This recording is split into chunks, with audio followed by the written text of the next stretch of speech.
Hello, everybody, and welcome. This is the Apostate Prophet. How's everybody doing, and why is there music playing in the background? I had my audio on, jamming to the songs, jamming into two songs. Terrible, terrible, terrible. Very unprofessional. Yeah, terrible song. Welcome, everybody, to the most watched channel and show in the world. And welcome to the channel Apostate Prophet. Today I am here to everybody's surprise with two guests, not just one. So we are now three, not just two. Don't say three. Don't say three. Don't say three. That's what the Quran says. Look, Muslims, there's three of us. 1, 2, 3, and yet one show. Oh, how can this be? It's a contradiction. This whole show is a contradiction. Yeah, and today we Three persons. 1, 2, 3, one show. Yeah, today we want to talk about an issue that you can pretty much see in the thumbnail and also the title, which is Islam and Christianity compared, put against each other, tested, also combined with a comparison with Judaism. And why are we doing this? Because lately, since the whole October 7 terrorist attack by the rapist Hamas regime, there has been a lot of there have been a lot of attempts by the Islamists to kind of get the sympathy of of Christians in order to demonize Jews together, and also a big attempt from neo-Nazis, which you can see a lot, to kind of try to appeal to Muslims and be like, hey, we actually have a lot in common, but those evil ones, they don't have anything with us in common and stuff like that. And that is just, there's just so much ignorance in this, and we are very much aware of what Islam actually thinks about both Christians and Jews. So we want to sit down and make a little bit of an analysis here. It's also it's simultaneously humorous and pathetic that what do Dawa guys do? For the past 14 centuries, they attack Christianity. And then all of a sudden, oh, Jews are involved. Hey, Christians, we're all best friends here. Come on, Christians, we're all best friends. Yeah, we trust you. Yeah, we trust you. Just like we trust you guys when you're best friends with the LGBTQ community that you want to annihilate. We trust you guys. We trust you. You're not forming alliances just out of convenience. You're really sincere. Yeah. They are very sincere. We all know this. They are very sincere.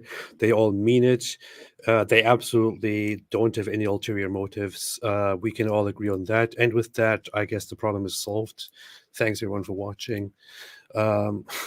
David, what do you think about what? Or Anthony? I didn't even say anyone's name here. See, what a rude person am I? What a rude host. Terrible. Well, if I told you, hey, there are these guys who say, Christianity and Islam are very close and very, they're allies. They're basically the same. Whereas Judaism has nothing to do with any of them. It is totally evil. What would be your reaction to that? Oh, hold up. Are you talking about Islam here?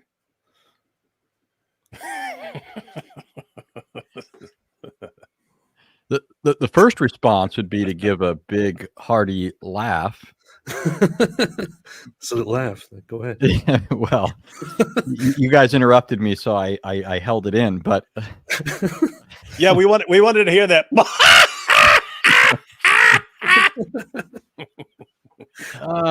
Well, yeah. So, where do you begin with that?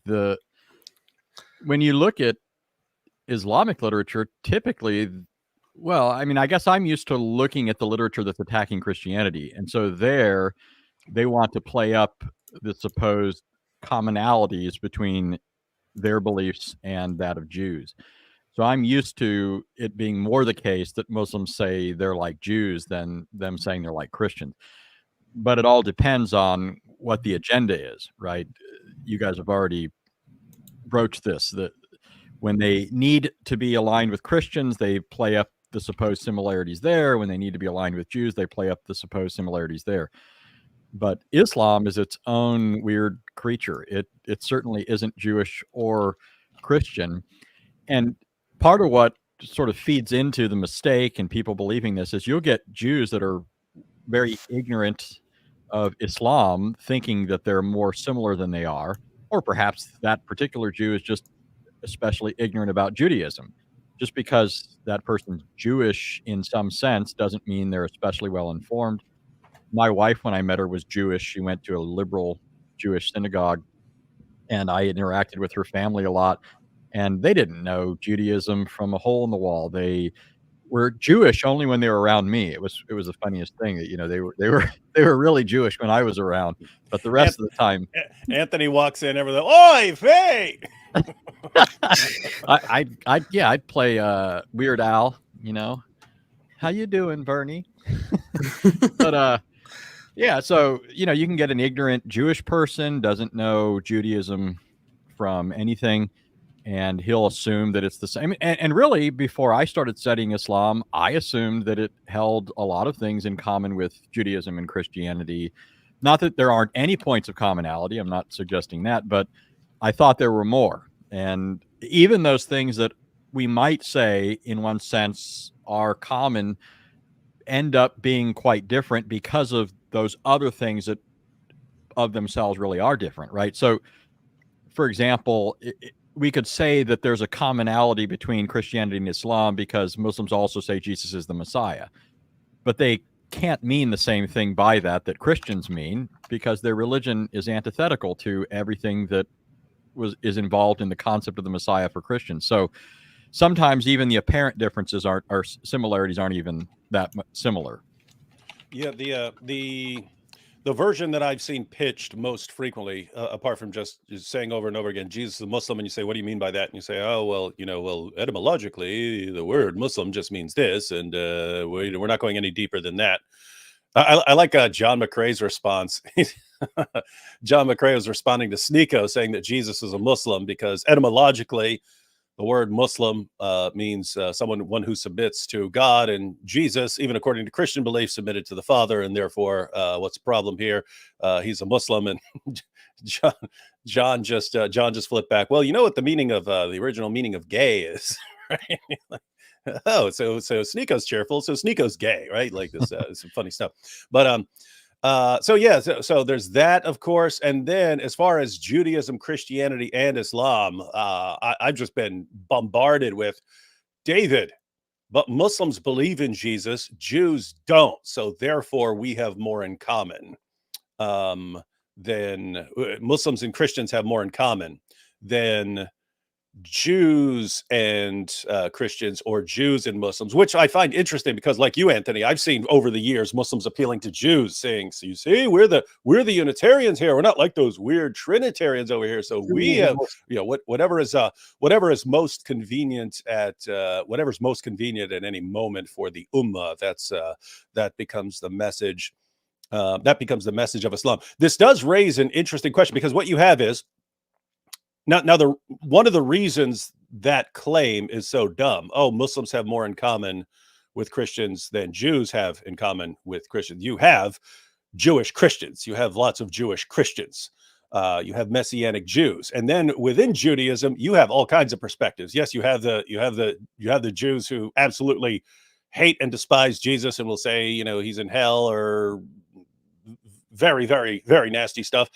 But you also have a spectrum. You have Jews who believe that Jesus is an authority, but for the Gentiles, right? Like the Jews, we have our system, but then the Gentile, Jesus came for you Gentiles. I've seen that position. I've seen Jews who, even though they don't believe in Jesus, they nevertheless have a favorable view of Jesus as like a religious reformer within Judaism. So they're like, Jesus came to rebuke the religious hypocrisy, and they'll say, and he won. I had a Jew tell me that in Israel. So he goes, Jesus won. He said, back in his time, they'd condemn you for taking someone, for helping someone on the Sabbath or something like that. He said, you wouldn't find anyone like that today. They would never say, oh, we're not going to take this person to the hospital because, it's the Sabbath or something like that. They say, no, you don't have that stuff anymore. So they go, so Jesus won. So anyway, you have a spectrum within Judaism. So you can't just say, Jews hate Jesus or something like that. Within Islam, it's a different story. They'll say they believe in Jesus, but they just turn him into a Muslim. That's what Muhammad does over and over. Hey, I like Alexander the Great. That's a famous guy. Oh, yeah, he was a Muslim. Oh, Jesus, people like Jesus. Yeah, he's a Muslim. We'll just call everyone a Muslim. Everyone that anyone likes, we'll call him a Muslim. Notice it's the same mentality, but like in a different direction. It's, oh, we want Andrew Tate to be a Muslim, and oh, we want Sneeko to be a Muslim. They just like famous people. They just like famous people. And wasn't Alexander the Great gay like Sneeko?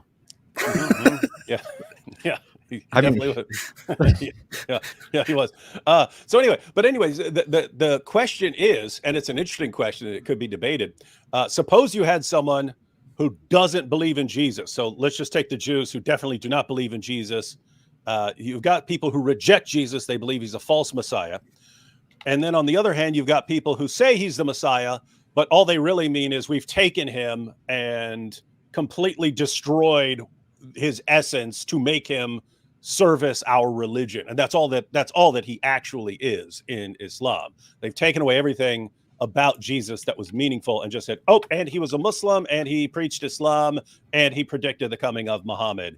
And other than that, who cares anything about him? So like what's you could actually flip this and ask Muslims, because again, I'm not sure like which one you'd say you'd prefer.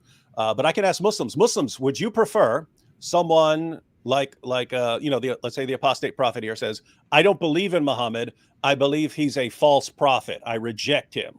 Would you rather have that? Or would you rather have, let's say I come to you and I say, hey, Muslims, I've realized that I believe in Muhammad. I believe in him. I believe he was a devout Christian who believed and preached the doctrine of the Trinity. He believed that Jesus is his Lord, his master, and his savior, who died on the cross for sins and rose from the dead. He preached that, but then later on, a bunch of evil people corrupted his message and it became Islam. But I believe in Muhammad. Which would you prefer? The guy who says, I don't believe in that, or the guy who says, yes, I believe in that, but it's just completely different from anything you believe, and it means that everything you believe has been completely distorted by the evil people in your religion? Which would be better? Because it sounds like you're telling us it would be better for me to say, hey, I believe in Muhammad, and then to just make up a bunch of complete nonsense about Muhammad than to simply say I reject Muhammad. It sounds like what you're saying, because if you're saying, hey, Christians, we have lots in common because we all believe in Jesus, when what your religion does is just completely your religion does exactly what false prophets are supposed to do with Jesus. But then you have people who say we don't believe in Jesus. So I mean, me personally, I would rather just have someone say I don't believe in him, right? That's what I prefer. I'd rather I don't believe in him than say, oh yeah, I believe in him, but just completely shape him in the image of your own religion, of your own fake prophet. But anyway. That's very Islamophobic of you to say.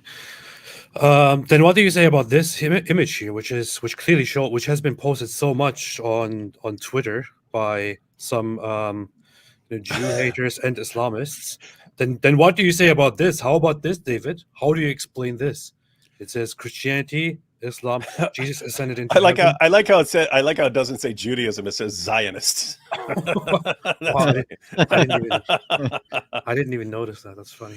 Even here though, it's important to clarify what I was just saying, that even within Judaism you have different perspectives. So for instance, Muslims would consider Michael Brown a Zionist, and yet he's a Christian. So he agrees with Christians on this. It's an imperfect chart, but what's funny is, for example, here you can see one of these propaganda points here is Jesus was the most damaging false Messiah. Now, as far as I understand Judaism and Jewish perspectives on Jesus, from all the interactions and all the research that I have so far obtained, this is not at all a mainstream Jewish perspective. In mainstream Judaism, Jesus is not considered to play a this big of a role and to play this big of a bad role. So this looks like a complete exaggeration to me. And the funny thing is also that when it comes to the whole Messiah comparison here, for example, it says here, Jesus is the Son of God, the Messiah, the final prophet. In Islam, it says Jesus is the Word of God and his messenger and the deliverer of Scripture. Now, first off, there is a huge difference between the value of this, right, and the value of this. Plus, what exactly is the Word of God? It's something that is adopted from Christianity, and which Islam misunderstands and misrepresents. What is the Messiah? It says here he's the Messiah in Christianity. Interestingly, it doesn't say he's the Messiah here in Islam. It should say he's the Messiah. But what exactly is the Messiah in Islam? Nobody knows, because there is no explanation whatsoever to what the Messiah actually is. Islam only calls him the Messiah, and that's it. And a deliverer of Scripture. And David, you and I have both pointed out quite often that if we are to go by the narrative of Islam, that Jesus was sent as a messenger to deliver a message, to deliver a scripture, then apparently he did a terrible job, or Allah willed it for him to do a terrible job, because what Jesus did is he brought a message. The message was completely lost immediately and completely distorted. And as a result of that, the biggest false religion in the world, Christianity, was created. So it was all a giant mess. Either Jesus was completely was maybe a huge mistake, or Allah made a huge mistake for him.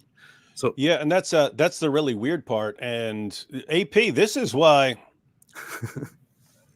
you're familiar with all sorts of things in Islam, you know, like the eyes are the leather straps of the anus, and Satan urinates in your ear, and all these things that look like just completely. It looks like something from that time, someone with a childish mindset from Muhammad's time would have come up with. But there are other things where it's like too perfect, and it's just everywhere you look in Islam, you'll have something that sounds good and sounds impressive I'm talking about to religiously minded people, right? People who want to actually serve God. It'll sound good on a surface level. At the moment you start digging a little bit deeper, you find like evil, satanic, blasphemous, demonic nonsense. Like every single time, you could pick any issue and like, hey, this sounds good, doesn't it? And you start digging a little deeper, and it's like, what the heck? You pick any example, like Islamic fasting. Hey, we're fasting. Say, oh, fasting's good, right? Yeah, lots of religions believe in fasting. Oh, cool. What do you mean by fasting? We mean we gorge ourselves with food multiple times per day and call it fasting. It's like, wait, what? Yeah, we do it all for a big show, and we all get together. Hey, look at me, I'm fasting. I'm fasting. Are you fasting? I'm fasting. Nom, nom, nom, nom, nom. It's like, what? You've actually, your religion has convinced you that you're fasting right now, and you're gorging yourself like 2 Thanksgiving dinners per day. What is this, right? But you get to so anyway, it's the same all over the place. But in Islam, we respect Jesus. He's one of the greatest prophets ever. Okay, what did he accomplish that actually? What lasting thing did he actually accomplish? Well, he brought the biggest false religion. So. Yeah, that's what I mean. At the end of the day, that's the answer, right? So they'll say, oh, yes, we believe in Jesus, and he's born of a virgin, and he lived the most miraculous life ever. He raised the dead. He cleansed the lepers. He did all these things. Miracle after miracle after miracle. Allah gave him the most miraculous life ever. And he's the Messiah. And Allah wouldn't let him die. Allah raised him. And he's coming back. He's doing all of these great things. You say, wow, Allah's really, sort of packing a lot into Jesus. And then he's the word of Allah, and he's a spirit from Allah. This is really exalted language about Jesus. So yeah, your religion really sounds like you respect Jesus. Dig a little deeper. By the time Jesus finished his work here on earth, there were 2 kinds of people. You had people who were bowing down and worshiping him as Lord. They're all going to hell according to Islam. And you had the people who rejected him, and they're going to hell according to Islam. So the end product of all of Jesus' work is everyone's going to hell. Because his followers are going to hell because they're associating him as a partner with Allah. And then the people who rejected him, they're guilty of rejecting a prophet. That's what Jesus actually accomplished. And part of the sabotage of his entire work is Allah tricking people into believing that Jesus died by crucifixion. Keep in mind, Muslims, we open up the Bible. The Bible says over and over and over again that Jesus predicted that he was going up to Jerusalem, where he's going to be crucified, and that he would be buried, and that he would be raised. So over and over again, Jesus predicts this. He's going up to Jerusalem. He's going to be crucified. They're going to kill him, and he's going to rise. And then you have all these passages about Jesus dying and then rising. So you have all these passages in the gospel. Now, you Muslims believe that the gospel has been corrupted. He didn't really die. So quick question. Who corrupted the gospel? Who corrupted that? And I'm saying this because Muslims always say, oh, the Council of Nicaea corrupted the gospel. Oh, the Apostle Paul corrupted the gospel. No, according to your religion, according to your beliefs, who propagated the idea that Jesus died by crucifixion? Allah did. Allah did that. Who corrupted the gospel? Allah did. So you've got Jesus, who accomplishes absolutely nothing because his entire work, his entire life's work is derailed. Who derailed it? The Apostle Paul? No. The Council of Nicaea? No. Christians? No. Jews? No. Who derailed everything Jesus did and replaced it with the world's largest false religion? Your God did. Your God did that. So this is what I mean. It's like, oh yes, we respect Jesus, we respect God. And you dig just a little deeper, and Jesus is a miserable failure, and it's all because of God, who sabotages the work of his own prophets and starts false religions. Like, hey. But Sneeko said that the Council of Nicaea is a missing book, which the Christians removed. Oh, he's right about that. And it also says something about that. Allah removed it. Allah removed the book of the Council of Nicaea. It says it in Matt 39 too. Yeah. Well, that's a new one. I haven't heard that claim related to Nicaea. Wait, Anthony, you never heard that about Sneeko? No, I mean, no, you missed all the Sneeko stuff. You missed all this. He was live after his conversion to Islam, explaining why he converted to Islam, and he's like, and plus Christians tamper with their book. Yeah, so the Council of Nicaea, that was originally a book in the Bible, and Christians took it out, and everyone's like, wait, what? He goes, I get all my info on Sneeko from John McCrae, because at least I have some sanity intermixed in there with the buffoonery of Sneeko and what he's learned. This is very highbrow stuff, Anthony. So I'm very disappointed that you don't know much about this. It sounds to me like you're dealing with more intellectually, less advanced things instead of following the great intellectually high and advanced stuff that comes out of Sneeko's mouth. So. And Anthony, he was looking up. So one, he's saying that the Council of Nicaea was a book of the Bible that was removed to corrupt the Bible, and then he doesn't even know how to quote. And he's talking about how he's a Christian and how he just he realized because of his awesome insights that Christianity is false and so on. But he doesn't even know like books of the Bible, and he's pulling stuff up off a website. And the guy he's talking to is like, "What's your source on that?" And he goes, "Matt 39." Like he didn't know about chapters. He didn't know that Matt is just an abbreviation for Matthew. He didn't know that there's supposed to be a chapter before you give the verse and stuff. And and Muslims are like, yay, see, one of the greatest Christians ever. I could only imagine if he started trying to quote the Quran in a similar way and said, oh, this is in the cow. The cow? What the heck? No. The cow? Why am I quoting the cow? Yeah, this is the cow 41. I just want to cow 41. Cow 41. Underscore something based on that list that AP was saying. So, I mean, everything, you go down the whole list. This, and actually David was basically getting at this too, but all these terms mean something different. Muslims are pretending that we're saying the same things. We're not. So you just take the ascent of Christ. The average person, I mean, you hear that sort of thing, you just think this is another item on the list of things in Christ's biography. But in Christianity, it has certain implications or import.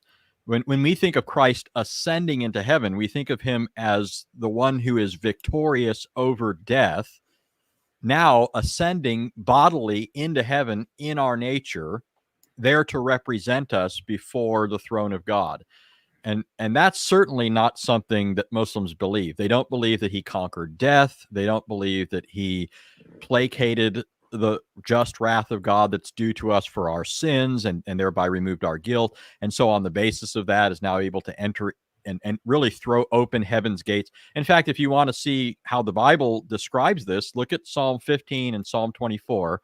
There you have two Psalms, both asking the question, who can ascend up into heaven? And the answer that comes back in both Psalms is only a person who is absolutely righteous. No other person can do this.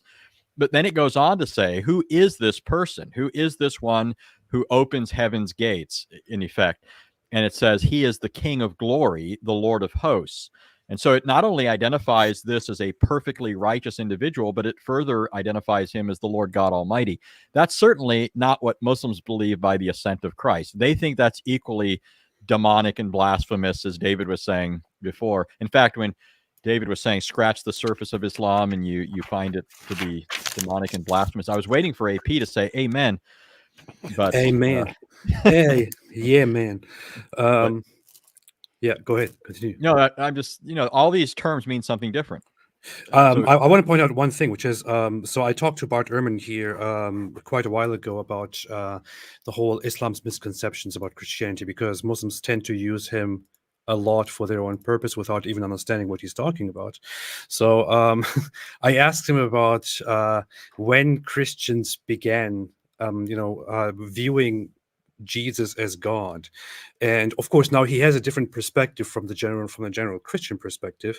But he said something very important, which is that according to his viewpoint and according to his research and his conclusions, the very same people who followed Jesus while he was alive began worshiping him and recognizing him as divine as soon as the crucifixion and the resurrection happened, because in that culture, in that time, and in their understanding, a person being raised to heaven, so being resurrected, seen after death, and being raised to heaven is the definition of immortality, which is synonymous to being divine. So a person who would be after death seen alive again and would be raised to heaven would be a divine figure. This is a confirmation by them that he is indeed divine, that he is God. So the earliest followers of Jesus would have recognized him as divine.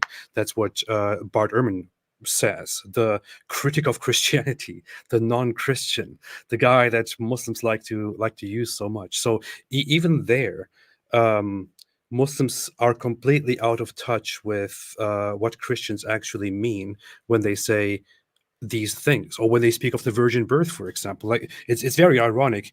On this list here, it says Jesus came from a virgin birth. Jesus came from a virgin birth. Okay, but what is the significance of the virgin birth? Why exactly is Jesus born of a virgin in Islam? Just for fun, because Allah wanted to show how great he is, and he wanted to make him be born of a virgin. Okay, why is Jesus the only figure, aside from the first human, of course, who is born of a virgin? That had a very big significance. This was a sign in that time that he is the Son of God. But in Islam, he is born of a virgin, but it doesn't mean anything at all. So again, these are complete detachments from what Christianity actually is. Yeah, you could say they are. You might want to call them superficial agreements or surface level agreements. And if you looked at depth level, like what does it, do a little digging to see what's actually meant, then there's no agreement on any of this stuff. Yeah. Coming to the Judaism part, much of the Judaism part here is like those memes, which pretend to quote the Talmud, but then to tell you all kinds of weird things. Why is Jesus will not return here? We have already established that. But you know what's interesting though, even that. So David's mentioned there are different versions of Judaism. In fact, Jacob Neusner, who's a foremost authority on Judaism, nobody can doubt his Jewish bona fides. He's written an incredible number of books, something like 800. I know that sounds incredible, but you can see the list online. What's that? Oh yeah, I mean, dang. It's impressive. Hey, I wrote 7 books today. What'd you do? So I literally write books for breakfast. I finished my breakfast and I've written a book. He wrote a book called Judaisms and Their Messiahs at the Turn of the Era. So notice that the word Judaism and the word Messiah are both plural in the title. He's reflecting the fact that there was more than one sect of Judaism. Some of them are mentioned in the New Testament: Sadducees, Pharisees. We know from Josephus that there were Essenes, and there are other groups even within those. But not being monolithic, then there's been a variety of expression. And one of the interesting things, and not well known, is the fact that at least since the Middle Ages, with people like Rambam, Moses ben Maimonides, who lived under Islamic rule in Spain. And so had to speak in a way that was in somewhat, some sense, he had to be careful, right? Yeah. He's living under Islamic rule. So he's going to, of course, walk on eggshells when it comes to saying things with respect to Islam, but he didn't have the same restraint when it came to Christianity. However, he had to deal with the fact that Christianity had definitely made its mark on the world. As a Jew, you have to deal with that in a way that an atheist wouldn't, for example. As a Jew, Maimonides believes in divine providence. He believes that God is ultimately governing history and doing things. So you can't just dismiss the impact that Christ has had without in some way relating it to God's providence. And how do you account for the success of Christianity if you believe God is governing history? So what Maimonides said was that God allowed for the things that Jesus did in order to pave the way for the true Messiah. So Christianity introduced moral monotheism to the Gentiles and made it possible that when the true Messiah comes, people are already prepared for the religion of Judaism that he would bring in full measure. So that's how Maimonides dealt with it. But this opened the door to a bunch of other Jews after Maimonides to even go further. So that, for example, if you read the work of Jewish Rabbi Pinchas Lapid, That's what I was thinking of. yeah, he actually looks at the historical evidence for Christ and concluded that Jesus rose from the dead. But he doesn't believe Jesus is the Messiah. But he believed Jesus rose from the dead, and this was just part and parcel of what Maimonides was saying, that God did this because it served this end of spreading monotheism to the pagan nations and bringing about a sort of moral reformation. And so there you've got Jews that are affirming things that Muslims don't. So where's that reflected on their little list? Well. There's also one part which I quickly want to, I guess, very briefly address. But one of the other issues here is this part here. Jesus is in boiling excrement in hell. Yeah. If you actually look this up, you will. I'm sure like there are like 8 different problems with this one. Good. Many different problems. One of the problems, the first problem that I'm thinking of, is that this is not a prominent interpretation of any of the verses that we're talking about in Jewish history. That the majority Jewish opinion does not agree with such an interpretation in the Talmud. That is what this is in reference to. That in the Talmud there are multiple different people by the name of Yeshua who are used as examples in different instances because it's a very common name.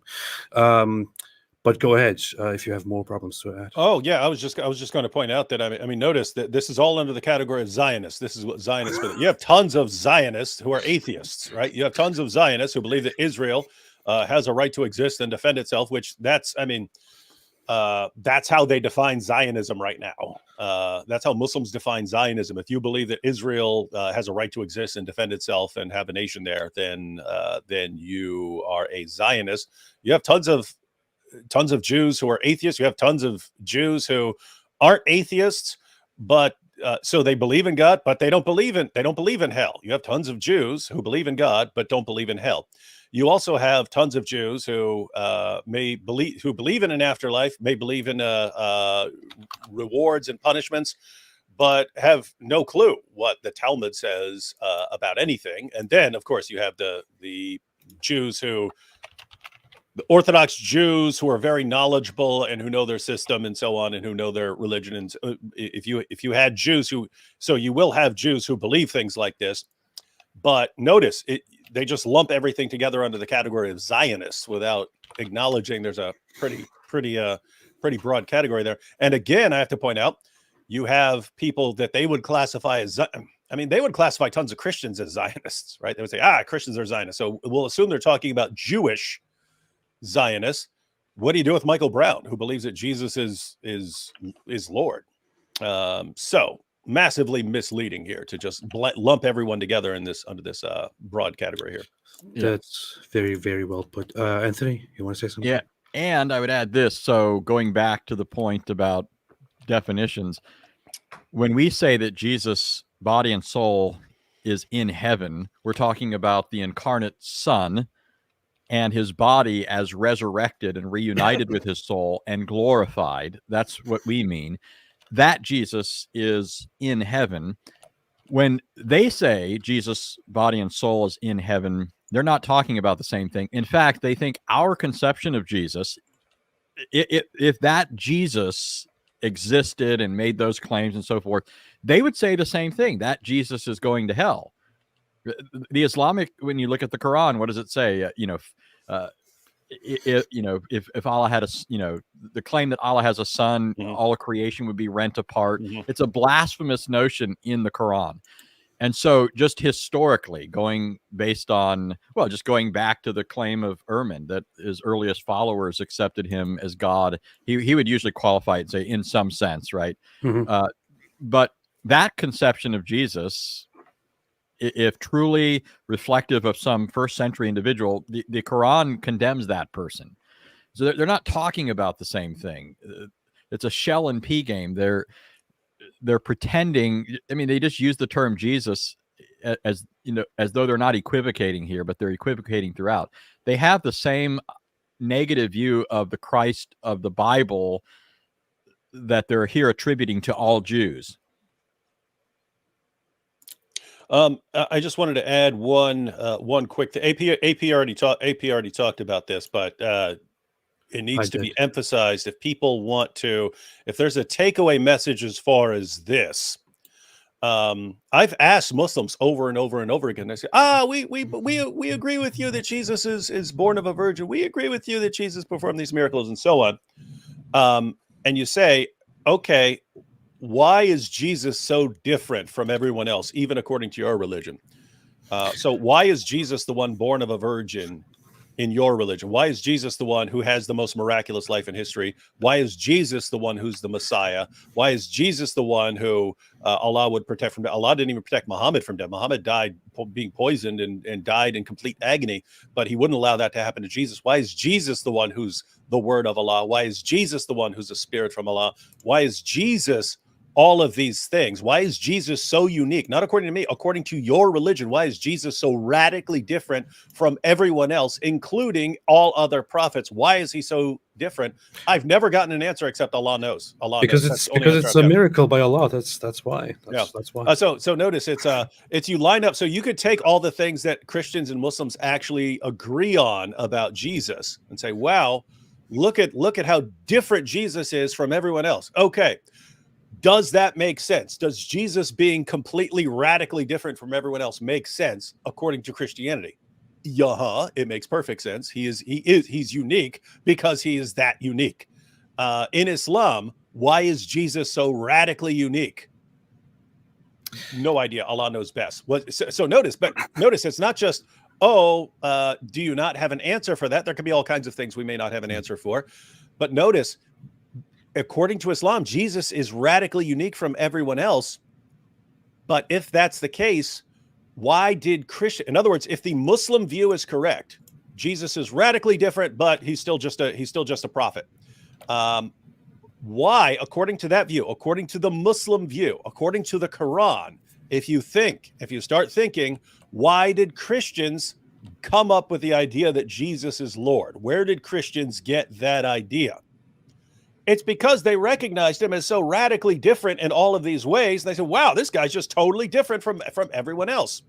So notice Allah not only starts belief in Jesus' crucifixion, death, and resurrection by tricking people. Allah is the one who does that. Allah tricks everyone into believing those things, even though they don't happen.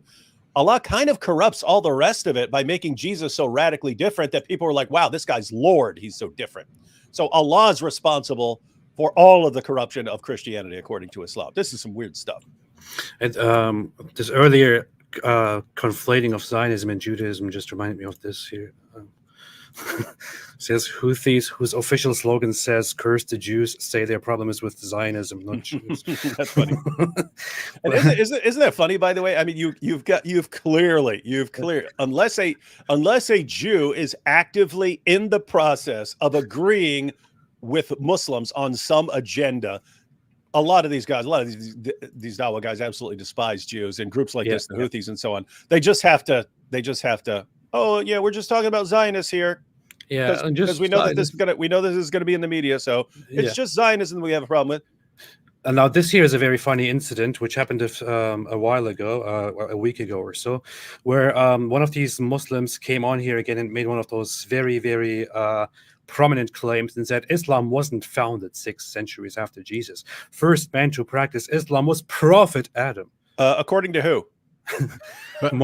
Moses, David, Solomon, Jesus were all Muslims. Peace be upon them. According to who? Now notice the last part is the best. That's answering your question. It says, show me one place in Torah or Bible. So that's where they want to go and that's of course where we should go. Where right? Jesus or any other prophet calls himself a Jew. Yeah. Yeah. So interestingly, just to take one of the titles from the previous list, Jesus is called the Word of God in the Quran. That was picked up surreptitiously from Christians. Muhammad had no clue what that title meant. In the Bible, the phrase Word of God is a way of speaking about Christ as essentially divine and therefore revelatory of the Father, right? He is the perfect expression of the Father. That's how John uses the title in his prologue. In the beginning was the Word was with God, and the Word was God. And then at the end of the prologue, it says, nobody's ever seen God, but God, the only begotten, who's in the bosom of the Father, he has revealed him. So that title, Word of God, is a way of speaking to Christ's divine nature and of him as revelatory of the Father. So it says here, notice it says, this was the religion of the first man, Adam. Well, when you go back, here's where the origin of this title for Jesus comes from. John's not making it up. John was a Jew. If you go back to Genesis 3, after Adam and Eve sinned, it said they heard the voice or the word of God walking in the garden. You have to pay close attention to the verbiage here. Many people just gloss over it and sort of reinterpret it, but the literal language says it was God's word that was walking. That's the subject doing the walking. Later in Genesis 15, it says the word of the Lord appeared and spoke to Abraham. So the word that walked in the garden with Adam and Eve is now spoken of as appearing and verbally addressing Abraham. This sort of thing happens repeatedly in the Old Testament. It talks about the word of the Lord appearing to the prophets. So the Jews used this as a way of talking about God. They thought this was a way of talking about God as he enters into relations with men. This is what John picks up in the gospel and applies to Jesus. And you can see it elsewhere in the New Testament. I think it's possibly what Luke has in mind when he speaks about people being ministers of the word at the beginning of his gospel. But anyways, the point is, they're claiming this is Islam is simply the religion of the prophets. Is this what Muslims mean by the word of God? Do they mean that Jesus was there in the garden with Adam, that he spoke to Abraham and so forth? The thing is, Anthony, it gets even much simpler because this was posted on this Visegrad 24 page, which is currently very much in defense of Israel. And the response is basically just this passage here. You worship what you do not know. We worship what we know, for salvation is from the Jews. John 4:22, where Jesus is literally right here, including himself as a Jew by saying, where the woman that he's talking to repeatedly calls him a Jew, right? Because she's a Samaritan woman. She's like, you, the Jews, but you Jews, you being a Jew. It doesn't seem to cross his mind to say, well, what are you talking about? I'm not a Jew. And how Islamic beyond that is Jesus being in the passage? Because remember the issue that's raised, the woman kind of tries to shift to a discussion about where the proper place of worship is, where they should be directing their worship. The Samaritans didn't accept anything beyond the Torah, and it was after the Torah was given that the location for the temple was selected. So there was a dispute between the Samaritans and the Jews. The Jews said the temple is properly located in Jerusalem. The Samaritans said it's on Mount Gerizim in their territory. But Jesus said, woman, this is all irrelevant. That had a temporary purpose. It was symbolic, pointing to something that's now realized. And so Jesus says, neither on this mountain nor in Jerusalem does God care where you worship him. What he desires is people who will worship him in spirit and in truth. So how much less, in light of what Jesus said, does God care about the Kaaba in Mecca? And Mecca wasn't even on the table, by the way, right? So Yeah. it doesn't look very Jewish there. Yeah. I mean, it doesn't look very Islamic there. Yeah. And we have to point out, Jesus over and over again is called not just a Jew, but King of the Jews, and he agrees. He's actually the King of the Jews. Yes.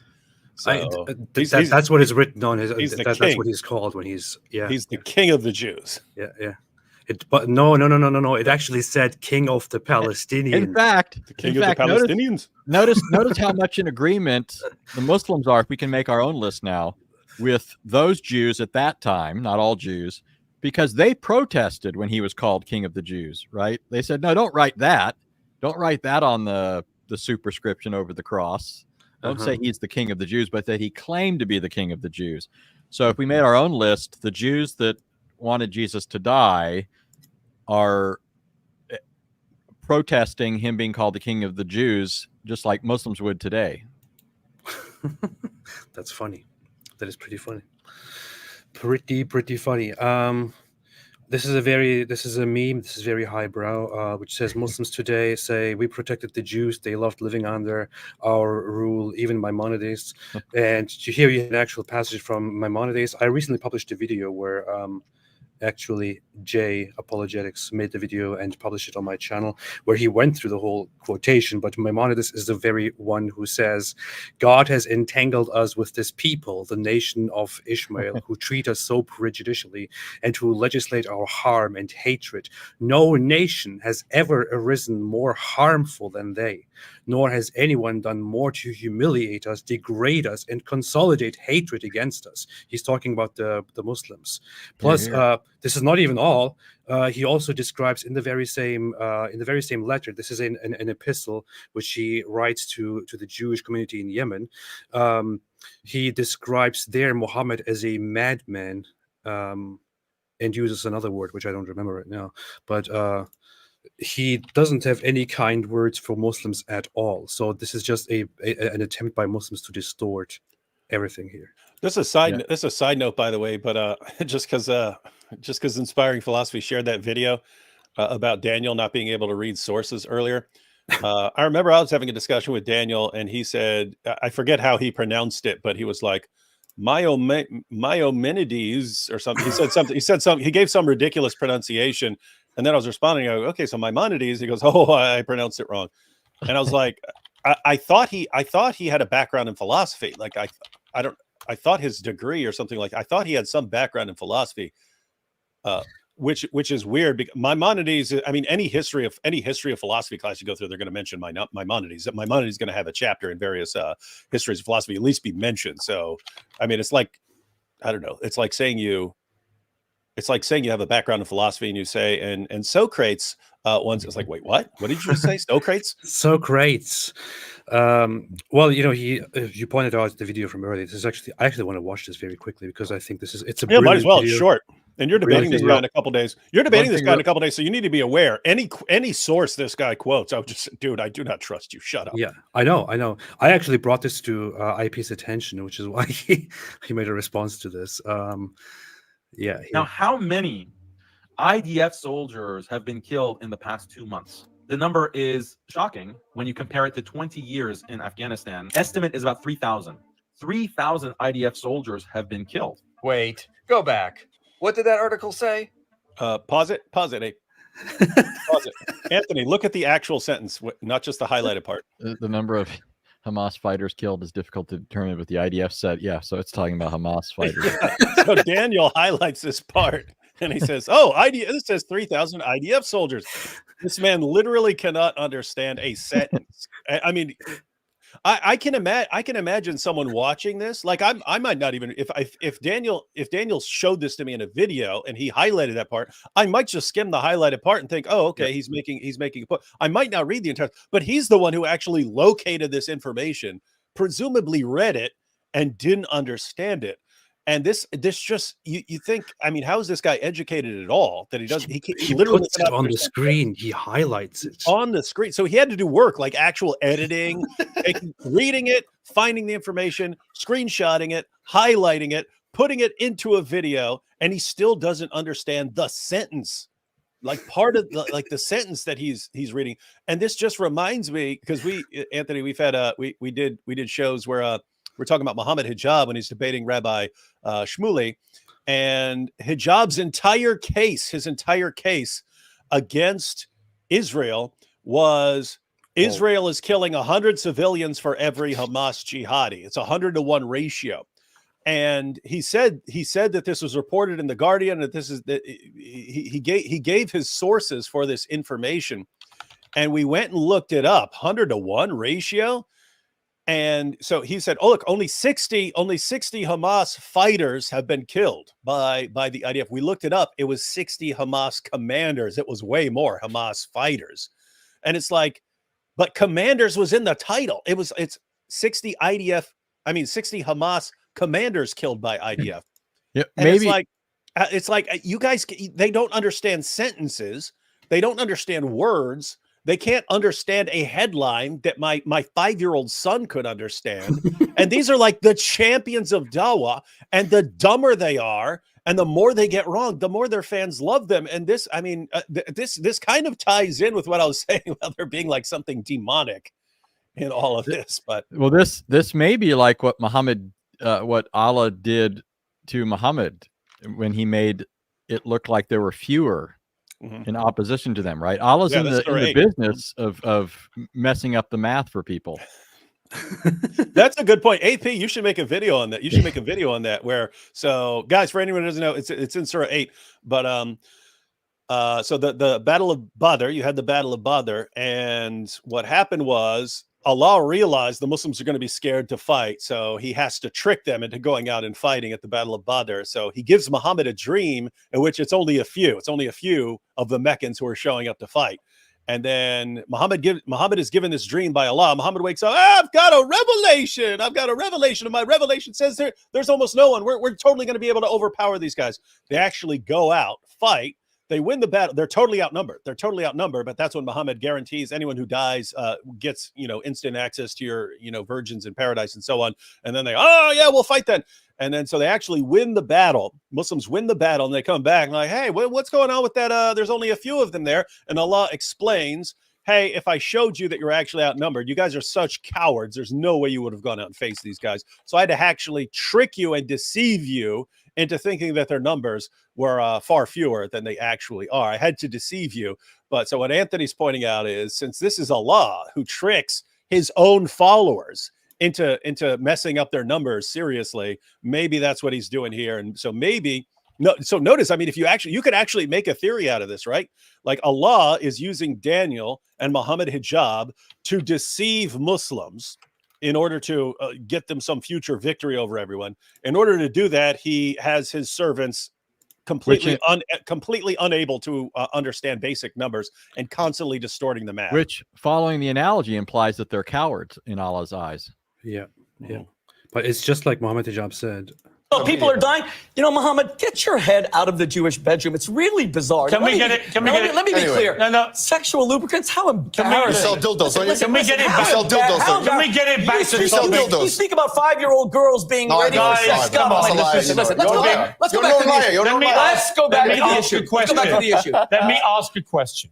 Why are you shaking? I've got vibrator in your pocket. Come on, this is serious. I think he's got one of his daughter's vibrators. Come on, leave him, please.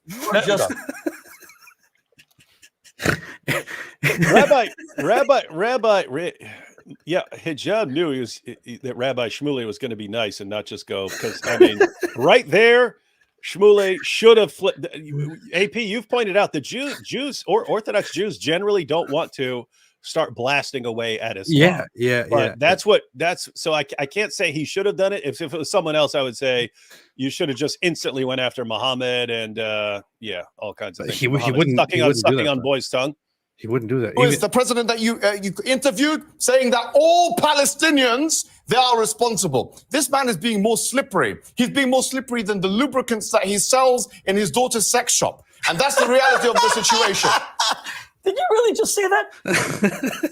Anthony, did you see this? You're looking confused, Anthony. Have you not seen this? I didn't see the whole thing. I knew he discussed with Rabbi Shmuley, but I didn't watch it. But this guy has a fixation for all sorts of sexual stuff. Golden showers. Yeah, I recall Get on that your incident. knees, Gimp. I think I told you when I saw those comments, I saw it and I just sort of, breezed over it thinking this is like British slang or something. All right. I don't know what these words mean. It wasn't until you guys were making more of it that I realized, oh, this guy's dipping into his fixation for porn here.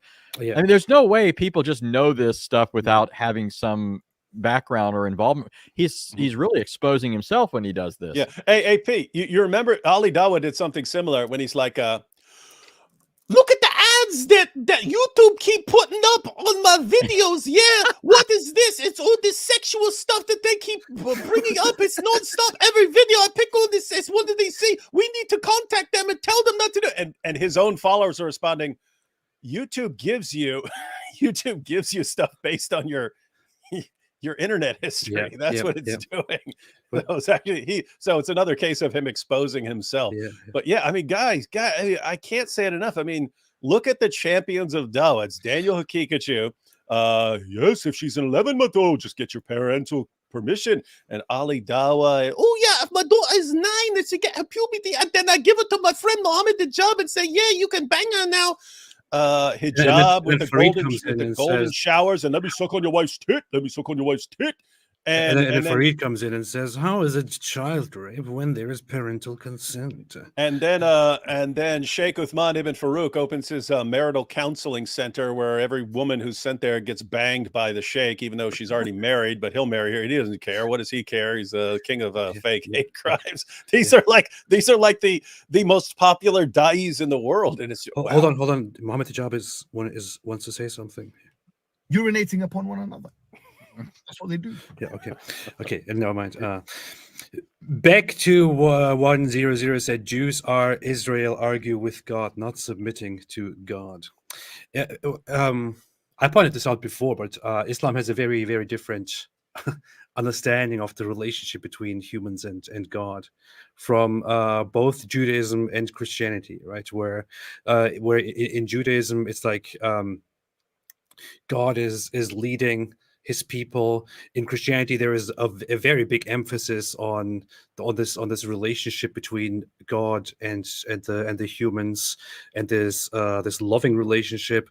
In Islam, it just turns into a whole tyrannical slave master, and the slaves who, if they don't behave, the slave master will punish them severely, and if they are good boys, he will reward them for that. It's completely twisted how even that fundamental aspect of the relationship between God and humans is completely disconnected from how it was in the Bible, how it was in biblical tradition. Yeah, Allah's like a warden. If you're good, you can have a TV, but if not, if we find out that you're making a tattoo gun out of it, nice. And what did you say about it?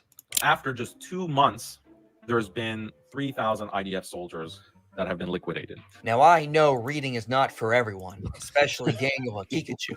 He wouldn't want to learn about those pesky facts that could get in the way of his agenda. So let's help him out here a bit. Daniel, this article does not say 3,000 IDF soldiers have died. This is the IDF estimating how many Hamas fighters have died. Just read the text in front of you. The actual amount of IDF soldiers who've been killed since October 7th is closer to 500. Maybe, Daniel, you should use Google more. It might prevent blunders like this. This is funny that he brought up Google, because Daniel Hakikachu kept referring to him as Googling philosophy, because implying that that Mike gets his knowledge from Google. No, that's right. I don't know anyone who burns through more books than IP. He reads everything. He'll just on the issue of Christmas, someone says Christmas is pagan. He goes out and reads every single classical historical work on the origins of every feature of Christmas. And then he can come back and say, okay, guys, if you know something I don't, tell me, because I've read every single thing that's ever been written on this. That's how he rolls. And he's the one who he's going to, he goes into a debate with Daniel. He reads all of the sources and is able to say, Daniel, you don't know what you're talking about on these sources, man. You just don't know. I mean, right? When he was preparing for the debate on child marriage with Daniel Gekichu, he got in contact with all of us. We all gave him the different sources that he brought up in the past. He had he gathered everything that Daniel Gekichu ever mentioned, ever brought up, and read through all of them, analyzed them, and eventually just went there and completely destroyed him. It was amazing. So it was a massacre. it was brutal. That's what IP does, where Daniel puts up an article, highlights it, and can't even understand the sentence. Wow. Swiss Apologetics said another live stream of David Wood and this other guy. Yay. How dare you? I'm banning you, Swiss Apologetics. It's two other guys, by the way, Swiss Apologetics. Yeah, you can't see, you're blind. Swiss Apologetics said Protestants, sole Deo Gloria, sola Scriptura, sola fide, solus Christus, sola gradi, Islam, only. He wanted you to speak Latin. Islam, only goats. Oh, only goats. Stop it. Yeah. Anthony, that's an ongoing joke about Yeah. Ari Wasserman said, unlike only goats, AP gets you 100% off hooves free. See? This is what we're dealing with. Yeah, Anthony, got to realize this is an atheist channel, so you get all this talk about only goats and stuff. And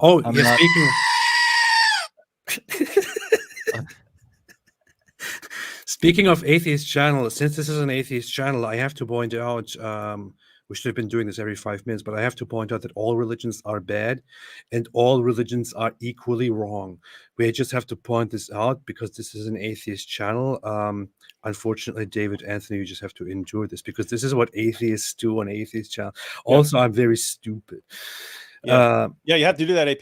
You should do that like every 5 minutes, or some of your fans, some of your Dawkins fans might get upset. Oh, by the way, guys, before you forget and before we misunderstand this, all religions are equally bad and all religions are wrong. Here is the passage, by the way, from Maimonides in his epistle, where he says, this is from Sepharia, note the distinction between Kedar and the children of Ishmael, for the madman and imbecile is of the lineage of the children of Kedar, as they readily admit, and so on. Anyway, so he refers multiple times to Muhammad as the madman. Your boy's a madman. Yeah, and describes the Muslims as literally the worst in their behavior and their treatment of Jews. So when nowadays Muslims come out and they're like, even their scholars, they know that that under Muslims they were treated so fairly. They loved it. They had no complaints. There was not a single time in the history of Jews where they ever complained about their treatment under Muslims because they were so thankful. It was the best. It was like paradise. They all wanted to convert so badly, but they just didn't want to because they liked being Jews. No, if you look at the actual Jewish history, you will not see much happiness under Muslim rule. And greatest, most well-known scholar, Maimonides, he says it right there. Muslims have been the worst to us. Uthman's fake blood says, evidence of Islam in the Bible, Isaac married Rebecca, or as she's known to Muslims, Remecca. This is funny because Muslims actually, I'm sure you have encountered this, Anthony, they will use the Becca 3 years old in the Bible. No, the Becca in the Bible and say it refers to Mecca. Way of referring to Mecca. Okay. Yeah. That's funny. Re-Mecca. That's funny. Peace be upon me, said AP. Can you do another show about Hitler obsession about Islam? Why Christianity is so meek? David missed you. Yes, that was Allah's feed Quran. Hey, we should actually dig a little deeper on that topic, like actually like read a couple articles and actually go to the quotes. I'm sure you've probably got all the historical works on Hitler since he's your hero, AP. Yeah, we could actually do like like actually go through all the sources and stuff on Hitler and Christianity and Islam and so on. Yeah, I just thought after seeing the super shekel here by Peace Be Upon Me, I just thought it would be good to do to make another dedicated live stream, which is why Hitler loved Islam and hated Christianity. and we can put it on a thumbnail. Of course, we have to be careful with YouTube there, but we can in detail go through that, because Hitler was very clear on one thing, which is that he really didn't like the fact that Germans were Christians, and he wished they were Muslims. He was like, why did it have to be Christianity? Why not Islam, please? Yeah. Anthony, you sound like you want to say something. You look like you mentioned YouTube and how you have to be careful. I was thinking, gosh, we could make another list comparing Islam to YouTube and show all the similarities. Yeah. I want to make one which is Islam compared to TikTok. Here is everyone's favorite sex trafficker and very good example for young men, Andrew Tate. He made a tweet a while ago where he said, "Christians and Muslims, we are brothers against evil." Now, here's the thing. When I see this, I immediately think of a certain Quran verse. But I want to ask you guys first, what is your like gut reaction to this idiotic statement here? Yeah, it's the same with the Dawa guys. I mean, it's the same vibe as the Dawa guys. Wait, Andrew Tate, weren't you the guy who's been insulting Christians and Christianity for years? It's all weak, and so I'm going to go become a Muslim because it's strong, and Christianity is going to fall apart and be destroyed, and Islam is going to dominate the world. And they're getting crushed by the IDF right now. Hey, Christians! Oh, we're friends. Let's all work together against the Jews and evil. Come on, man. It's a joke, man. I have to point out something interesting here. So in the Bible, you have at the beginning, after man sins, at the instigation of Satan, right, the whole garden scene there, you have Satan in the form of a serpent seducing Adam and Eve. And as a result of this, God says he's going to put enmity between the children of the woman and the children of the serpent, meaning spiritually, there's going to be righteous and wicked people. So there's not fraternity here, right? They're not brothers. And this immediately plays itself out in the story of Cain and Abel. Cain, who's not righteous, but of the evil one, according to the Bible, he slays his brother Abel because his brother was righteous. So all throughout the Bible, you have this interesting theme between the righteous and the wicked, and the wicked are being associated with the serpent in many ways. So, for example, if you think of Pharaoh, who's a prominent enemy to the people of God, on his headdress, what does he have? There's a serpent on his headdress.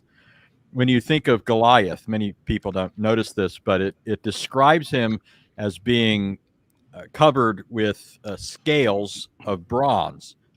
The word scales is evocative of snakeskin, and the word for bronze sounds like the word for serpent in Hebrew. And how is he defeated? He's defeated by David crushing his head, just like God said the seed of the woman would do in Genesis 3. Here's why I'm pointing all this out. Notice his little handle there, @Cobra Tate.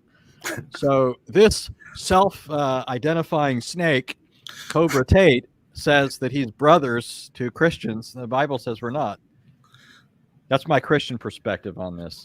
It's very funny because during that whole speech, that whole thing that you set up, I didn't think for a second that you would be referencing that. So that totally caught me by surprise here. Very, very nice. David, did you already say something about this, or I think you didn't, right? I did already said something. I said it's got the same vibe as the Dawa guys, but I'm over here writing the intro lyrics of this dope rap I came up with. Oh, okay. Well, I didn't remember if you said something or didn't say something because it's very boring. So I don't really remember if you did or did not add anything anyway. But yeah. So what I think of when I see this is when I was a Muslim, I was often reminded in my religious circle of one thing here, which is that the believers are brothers. So make settlements between your brothers and fear Allah that you may receive mercy, which emphasizes that the Muslims are the ones who are each other's brothers, the believers, those who believe. But more importantly here, now, in fact, I think about this Quran verse here the entire time when these guys try to make it look like we Muslims and Christians should unite against the Jews. I think about this. Here is what Allah says, allegedly, according to the Quran, according to Islam.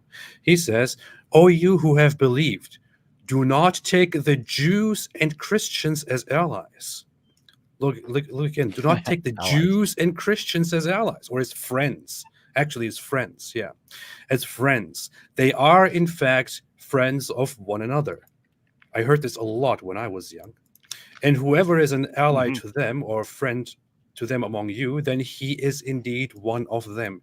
Indeed, Allah guides not the wrongdoing people. So you have Muslims here come out and say, "Hey guys, hey Christians, we are very similar to each other. We should work together. You know, we are actually, you know, we have so much in common. But the Jews are different. They are evil."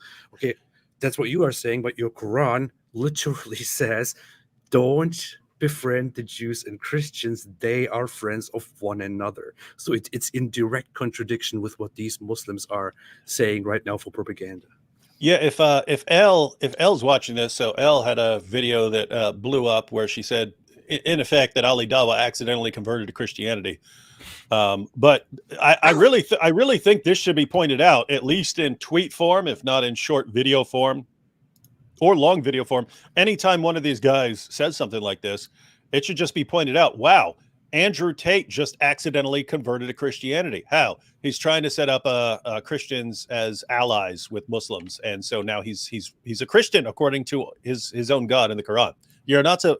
Isn't this amazing? I mean, Allah can actually command you, do not take Jews and Christians as allies. If you do, I hate the very idea of taking them as allies so much. So I'm going to say, if you take a Christian as an ally, you're a Christian. You're not a Muslim anymore. Yeah, but I don't care about what Allah says. Yeah, we don't care. We don't care. Allah says He affirmed the scriptures. We don't believe that, right? Yeah. So I don't care about Allah. We ain't got to believe what Allah says. We write ourselves, the Dawah guys. That's what everyone really worship. Hey, check this out. Brothers and sisters, what I'm saying is more important than what Allah said to you, yeah? Forget about Allah, yeah? What? Go ahead. You're talking about Maimonides, and he called Muhammad a madman, and then I blurted out and an imbecile. Yeah. I blurted out, your boy's a madman, right? And I was like, I remember there was a John Cena rap where I was like, where did I get that from? And it was a John Cena rap back in the day that actually had a funny video. But so it was like a funny video.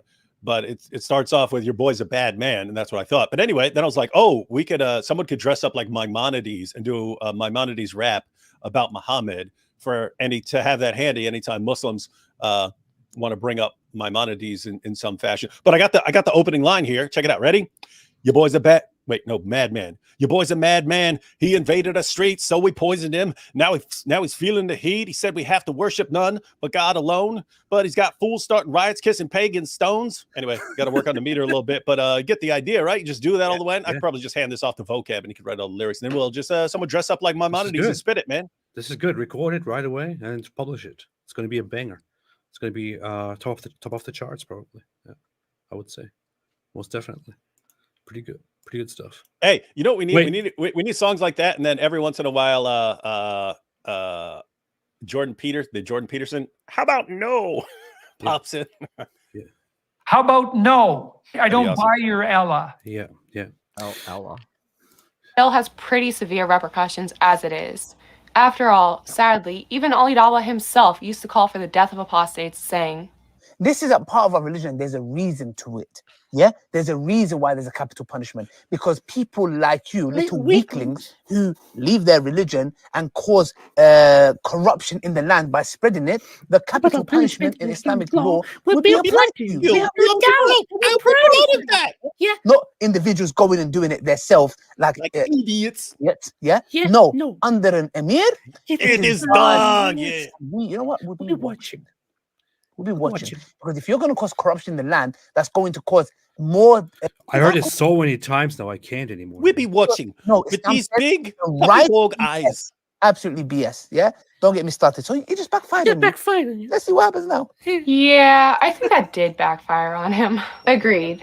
So I know I already explained how he apostatized in my last video, but what makes you think he converted to Christianity? I guess if he really did convert, though, that'd be further proof of his apostasy from Islam as well. Indeed. Let's watch some recent clips from Ali Dawah and see if any of you Muslims out there are devout enough to catch it. So Christians, wake up. We Muslims are not your enemy.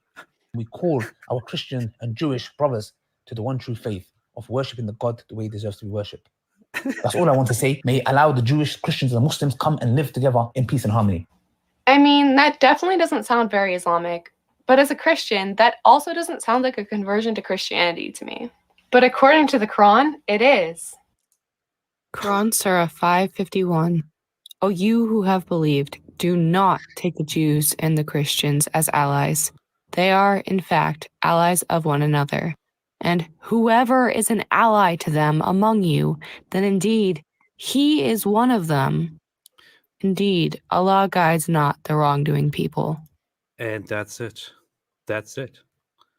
That's it. Checkmate. Killed. Destroyed. Very nice video by Elle once again. No wonder it blew up. Very, very good. Also, I like that she recorded it together with her twin sister here, who is a convert to Islam, which probably some people will believe here without knowing what's happening.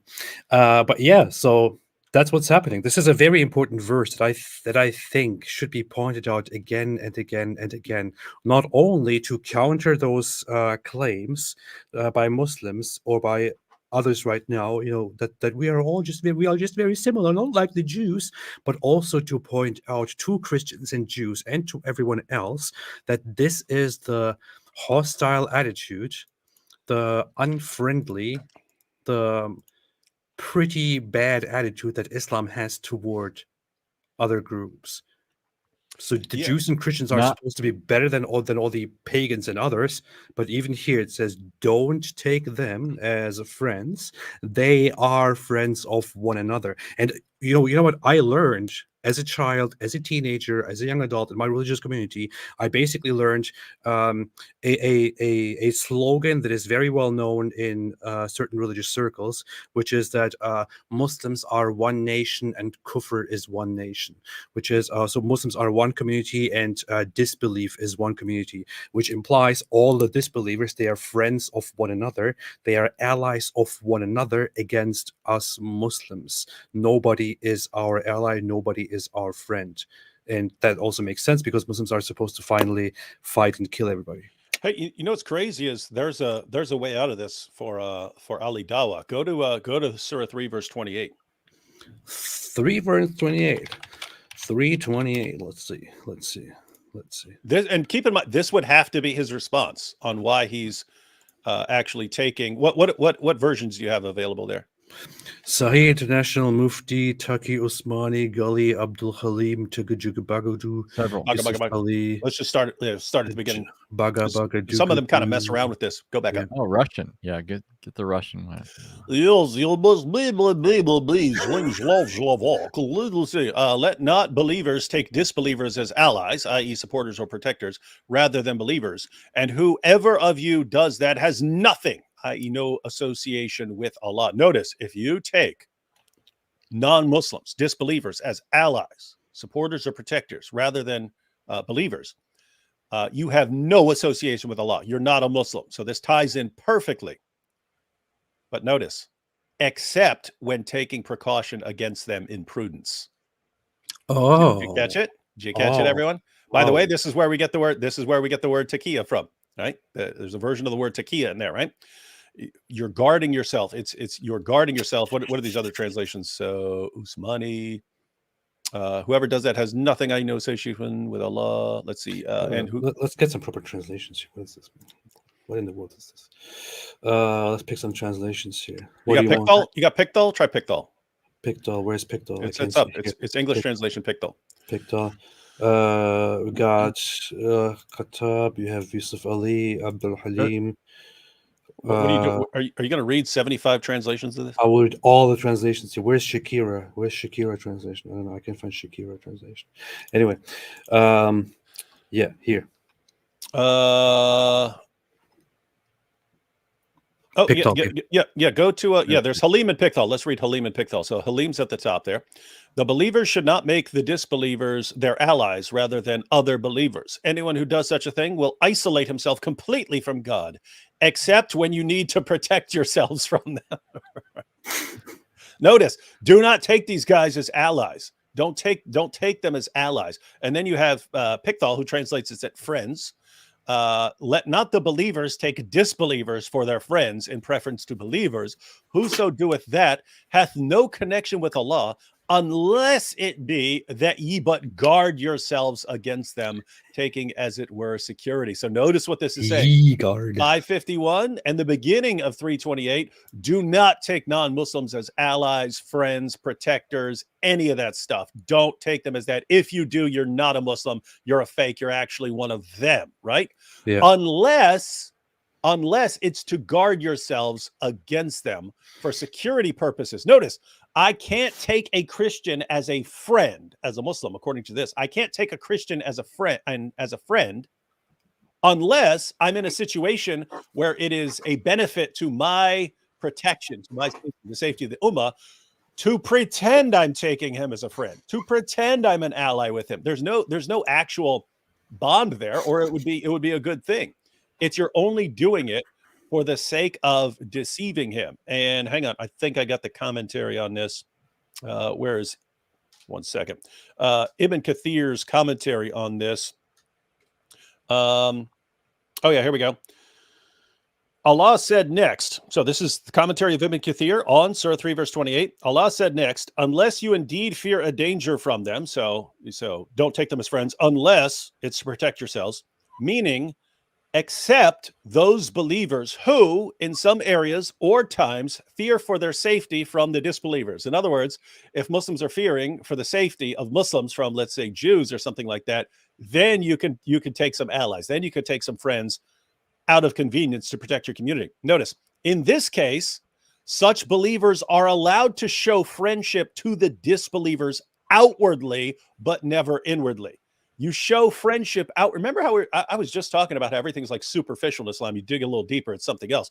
But so in this case, such believers who understand that the Muslim community would benefit from a temporary false pretend alliance with, if the Muslim community would benefit from that, then you could do that.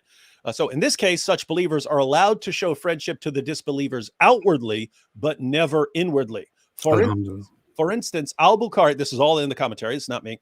For instance, Al-Bukhari recorded that Abu ad-Darda, that's Muhammad's companion, Abu ad-Darda said, we smile in the face of some people, although our hearts hurt them, right? We curse them in our hearts, but outwardly we're, yeah, you're our friends. Inwardly, as we want you to die, we're going to subjugate you, right? And then finally, Al-Bukhari said that Al-Hasan, another of Muhammad's companions, said, Taqiyya is allowed until the day of resurrection. Taqiyya is allowed until the day of resurrection. So deceiving people about your goals and intentions, pretending to be on friendly terms with them, pretending to take them as allies out of convenience, even though you're cursing them in your heart, you're ultimately going to subjugate them. That's Islam. And then what does Ali Dawah do? So Ali Dawah, if he were to reply, would just be, oh, look at that girl, Elle. She said that I'm a Christian now. Yeah, but she don't even realize that Allah says I can trick all these dumb Christians and pretend to be allies. So yeah, I'm still a Muslim, see? And yeah, they're stupid. Yeah, they're stupid. By the way, Anthony, did you know that that Julius Caesar was a Palestinian, which is why they killed him? Well, he's got the flag in his hand, doesn't he? He did. Yeah. This is what more proof do you need?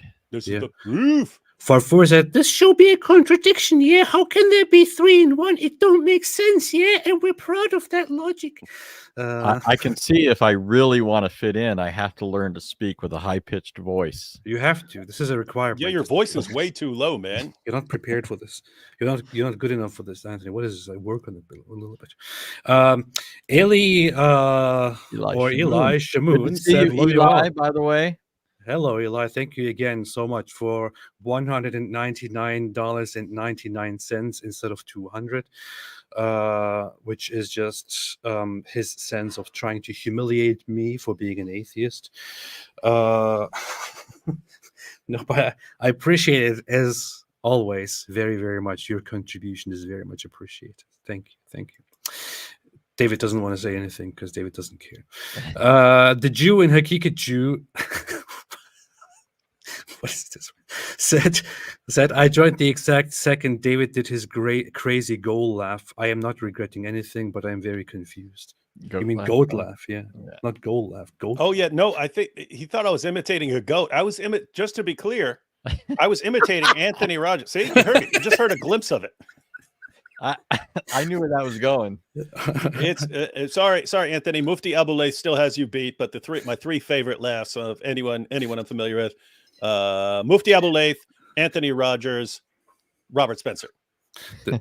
This is so funny. Daniel Hakikat as a rabbi, as a Jew here in the profile picture, the people he hates the most. Very, very funny. Swiss Apologetics said there is some similarity between Anthony's laughter and David's screaming goat. There it is again. See, there it is again. See, people just want to insult you here. This is what you have to be subjected to when you join this channel, Anthony. Only goats said Muslims, Christians, and Jews joined together for a 75% off offer. But okay, thank you. Bad. Toasted said, as an Orthodox Jew,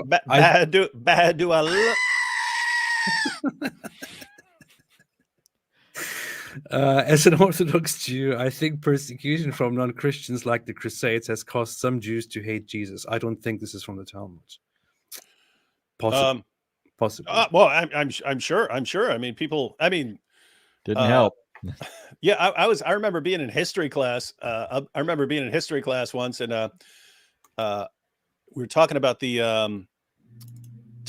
Revolutionary War, and the professor said, and so then the French started helping the American colonists. Now, what would the French interest in this war be? Why would the French want to get involved? And I go, because they hate the British from all the previous wars. And he goes, yeah, don't underestimate the power of really being mad at another country. But that was the idea. It's like, people got to remember, hey, we did not get along. We did not get along in the past. We may get along right now, but I'm still mad about that stuff that happened a long time ago. So that could still be in people's minds. Yeah, the Crusades were, I mean, I guess we could all agree here.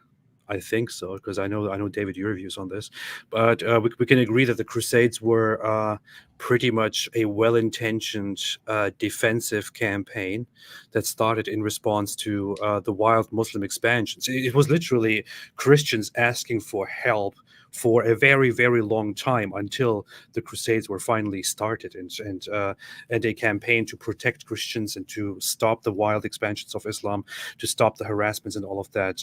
It went into action. That said, during the Crusades, I mean, we have historical records of it getting really out of hand here and there, and persecutions of both other Christian groups and non-Christian groups happening under different Crusader factions and groups, which is why such things, of course, resulted from that. Yeah, so you had two main factors that were sort of that you could actually agree with as legitimate. So you had all the pilgrims are getting robbed and kidnapped and so on. When they try to travel to holy sites, and you have people in the area, and people are calling and like, hey, you've got that giant empire over there. Could you guys help us at some point from all this stuff that keeps happening down here? So you had that. So notice it's a different part of the world, and people in that area, or people who are there, or people who are traveling, are saying, hey, could you help us here? But then the other thing is Muslims keep invading Europe, right? They're invading over here. They're invading in the west. They're invading in the east. They've got they're sending pirates along the southern coast, and then you have this idea, hey, if we take the fight over there, then we don't have to deal with the fight over there. In other words, if we start sending armies down there, then we're fighting over there. It's similar to like the United States in the wars in the rest of the world. The United States is at a safe distance if the war is in a different part of the world. So you could agree with all of that, but yeah, like AP said, then you had people who did some really, really messed up stuff. And I saw a presentation by Clay Jones on this, and he was talking about the various parts of Europe who were sending soldiers, and he was like, Well, I mean, he was flat out saying, these guys right here, you cannot say that these guys are Christians in any meaningful sense. You cannot say this. And so these guys are Christians. These guys are sincere. These guys take it seriously. These guys don't. These guys are just out to get rich and rob people and so on. These guys are barbarians. They're all getting lumped together and so on. But yeah, some really, really messed up stuff happened. Yeah, lots of people joined the Crusades as mercenaries. Lots of people joined because it was considered an extremely honorable thing. I mean, the most honorable thing during the launch of the Crusades to become a crusader, to go there and to fight, which is why people did not only go there with the best intentions. So yeah, here is something for you, Anthony, since you don't seem to be informed about these intellectually advanced things. From the original Quran, when you go to different versions of the Bible, Bible, it's tampered, but it's just a retranslation. That doesn't mean tampered.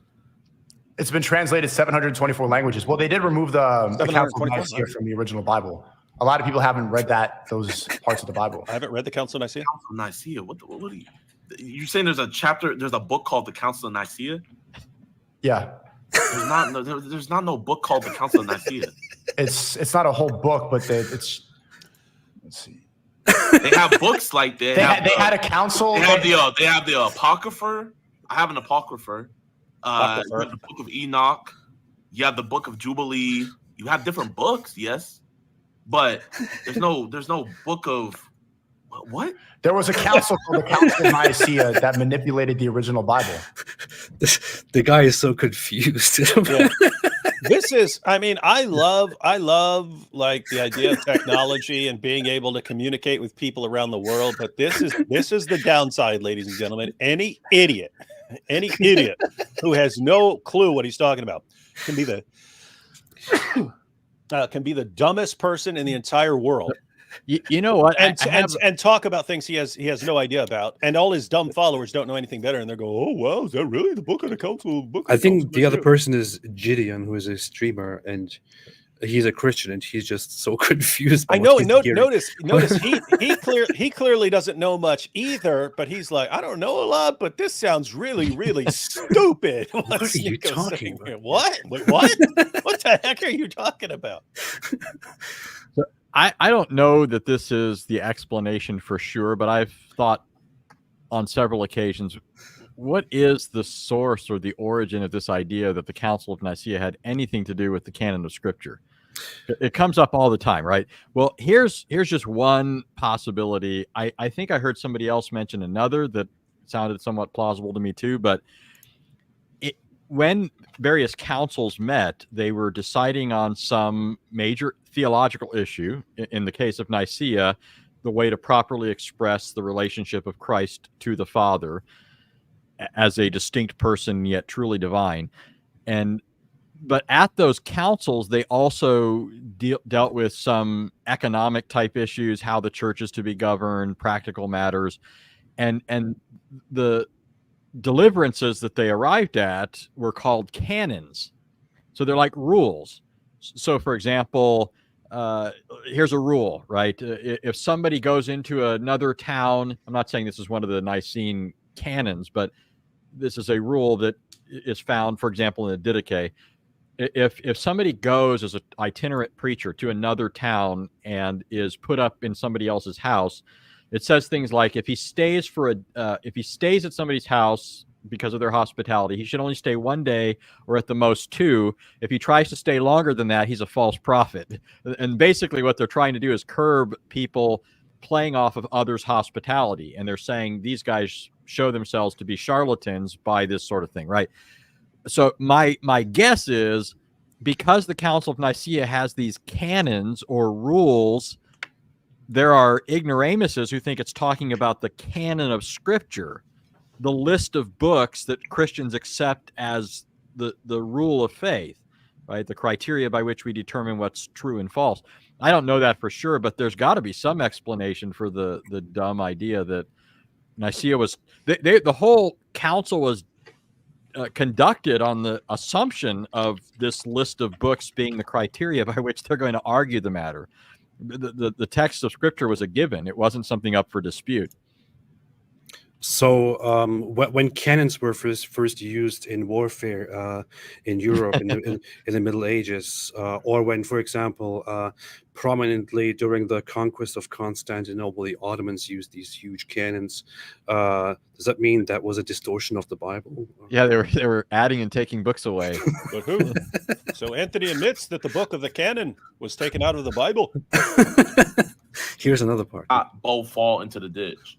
The disciple is not above his master, but everyone that is perfect shall be as his. That's not the verse. You're just reading something else. I like this quote specifically says that ye resist not evil, but whosoever shall smite thee on thy right cheek, turn to him the other also. What's the chapter and verse of that? Matt, verse 39. What's the chapter? I don't know. Matthew 5. So yeah, that's what we were joking about earlier. That's what we were joking about earlier. World-renowned Bible scholar Sneeko. Matt versus Sneeko. What do you think about this here? So here is doll? No. Here's an interesting thing, like a video of ISIS in the past destroying a Catholic church and destroying these statues in there, and then this guy Jake Shields, who has recently become a darling of the pro-Hamas, pro-Islamist, and pro-neo-Nazi crowd, said this is the rebels backed by the CIA and Mossad. Real Muslims would never desecrate Jesus because he is one of Islam's most adored prophets. Now, it's just, this is so ridiculously stupid. Mm-hmm. What do you guys think about this? Yeah, they think that's desecrating Jesus. I mean, so a couple things. So Muhammad went around stabbing the idols of the polytheists in order to desecrate them when he conquered Mecca. You could make the case, because it is written that when he's taking all the stuff from the Kaaba, that there was a picture of Jesus and Mary which he wouldn't destroy because he respected it. So you could twist that into something. But come on, I remember this. These are jihadis. Yeah. Yeah. Plus, these are jihadis doing this, and so you see, it's the CIA and Mossad paying these guys to do this. What are you talking about? Look at what the Taliban did. Look at what ISIS did. Yeah, and far worse biblically, and more of an affront to Christ, an attack and assault on him, is what Muslims do to Christians. Jesus said, "As much as you've done it to the least of these, my brethren, you've done it unto me," in Matthew 25. When Jesus knocked Paul down on the road to Damascus, he said to Paul, "Saul, Saul, why are you persecuting me?" when Saul was actually going about persecuting Christians. So from a Christian perspective, when you're attacking people who believe in Christ, you're ultimately attacking him. So for a Muslim to say they don't have anything but the utmost respect for Jesus, well, they're certainly not showing it when they're attacking and beheading Christians. Yeah, alhamdulillah. And the other issue is also, of course, that this is the problem with interpreting these things, where you could say, yeah, Muslims have respect for Jesus, which is why they would not say anything bad about Jesus. Okay, that's the Jesus in their own perspective, right? That's the Islamic Jesus. If they go into a Catholic church, for example, and they see Jesus depicted on a cross, to them that is not Jesus. So to them that is idolatry, and it must be destroyed. It must be removed. So, which is why they will easily do it, and they will also desecrate if they want, or completely change and turn into mosques, churches. By the way, note the irony. Notice that there's two malefactors at either side of the figure on the cross there. Hey, that's funny. Two thieves. And they were literally insurrectionists. They were rebels that were. That is hilarious. I didn't even. Wow. They actually did that together. They didn't even need to do that, right? So that is very funny. We have one honest Muslim here who is none other than Dilly Dally that we talked about recently, David, who actually did respond to Andrew Tate when Andrew Tate said, I can't view Andrew Tate's tweet because he blocked me. But when Andrew Tate said Muslims and Christians, we are brothers, this dilly-dally actually responded with the very verse that I think of and said, oh, you who have believed, do not take the Jews and Christians as allies. And then it also said the believers are brothers. So this guy actually responded to Andrew Tate and pointed out, hey, you know what? No, we're not brothers. We shouldn't befriend them. It's dumb. Like, I don't know why, just this show in particular, every name you read or everything that pops up, some rap lyric pops into my head about it. So this in particular, this is Lottie Dottie. And then I dilly-dally, I ran through an alley. I bumped into this old girl, Sally from the valley, right? Dilly-dally. Yeah. Stop dilly-dallying. Bunch of winners here, right? Yeah, a bunch of big Jake Shields, your boy Hinkle. Oh, this is the funny Dilly-dally. thing. Like this guy Jake Shields pretends that he's only against Zionism and all that. Here's a deleted tweet by him. Oh yeah, he's talking about mustache guy, Anthony. I'm thinking that we would be better off had mustache guy won. He's talking about Hitler. You can't say it. You have to say little mustache guy. This is where one of those rare moments where these people who have recently aligned themselves with Islamists because of the whole Israel thing, where they let out and show their true faces. This is him saying, maybe we would be better if Hitler had won. Yeah, and notice notice he's talking about, he's referring to Jews. We'd be better off if he completely exterminated all people. Yeah, we'd all be speaking German now too, moron. We'd all be singing Deutschland, Deutschland, über alles. Doesn't AP speak German? I do. Ja, ich spreche Deutsch. So he's I'm resonating with that almost. He memorized all of Hitler's speeches. I did.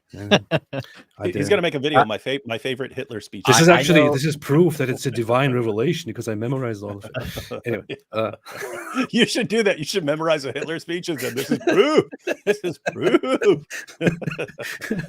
I Love Allah called you guys lying infidels. Alhamdulillah. Sweet. That's beautiful. I love it. I love it. I love it. I just love it. Yeah. Was there anything else that I wanted to add? Oh, this is one of the other imbeciles here. Dr. Lupus said, Judah quotes directly Nick Fuentes. Well, real winner there.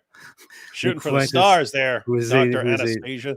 Neo-Nazi here, and says, Judaism is not a religion of peace. It is a supremacist ideology that despises all non-Jews. The Talmud teaches them to lie, cheat, and abuse Gentiles.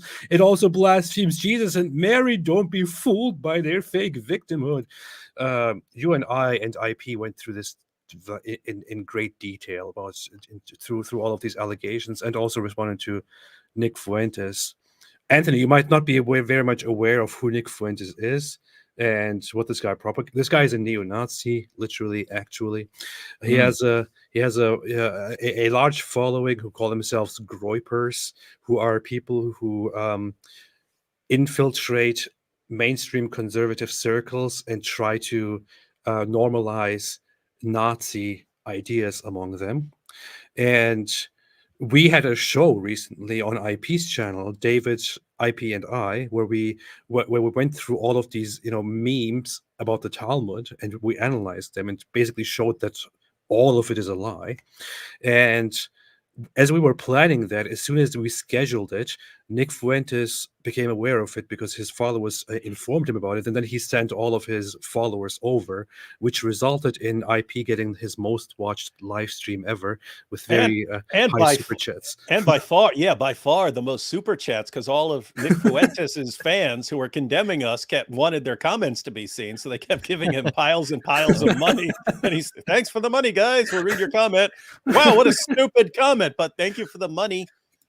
By the way, notice you could easily just change a couple words here and say, Islam is not a religion of peace. It is a supremacist ideology that despises all non-Muslims. The Quran teaches them to lie, cheat, and abuse non-Muslims. It also blasphemes Jesus and Mary. Don't be fooled by their fake victimhood. There you go. So, Apostate okay, Prophet. David, what rap song did you think of with this one? I've got one.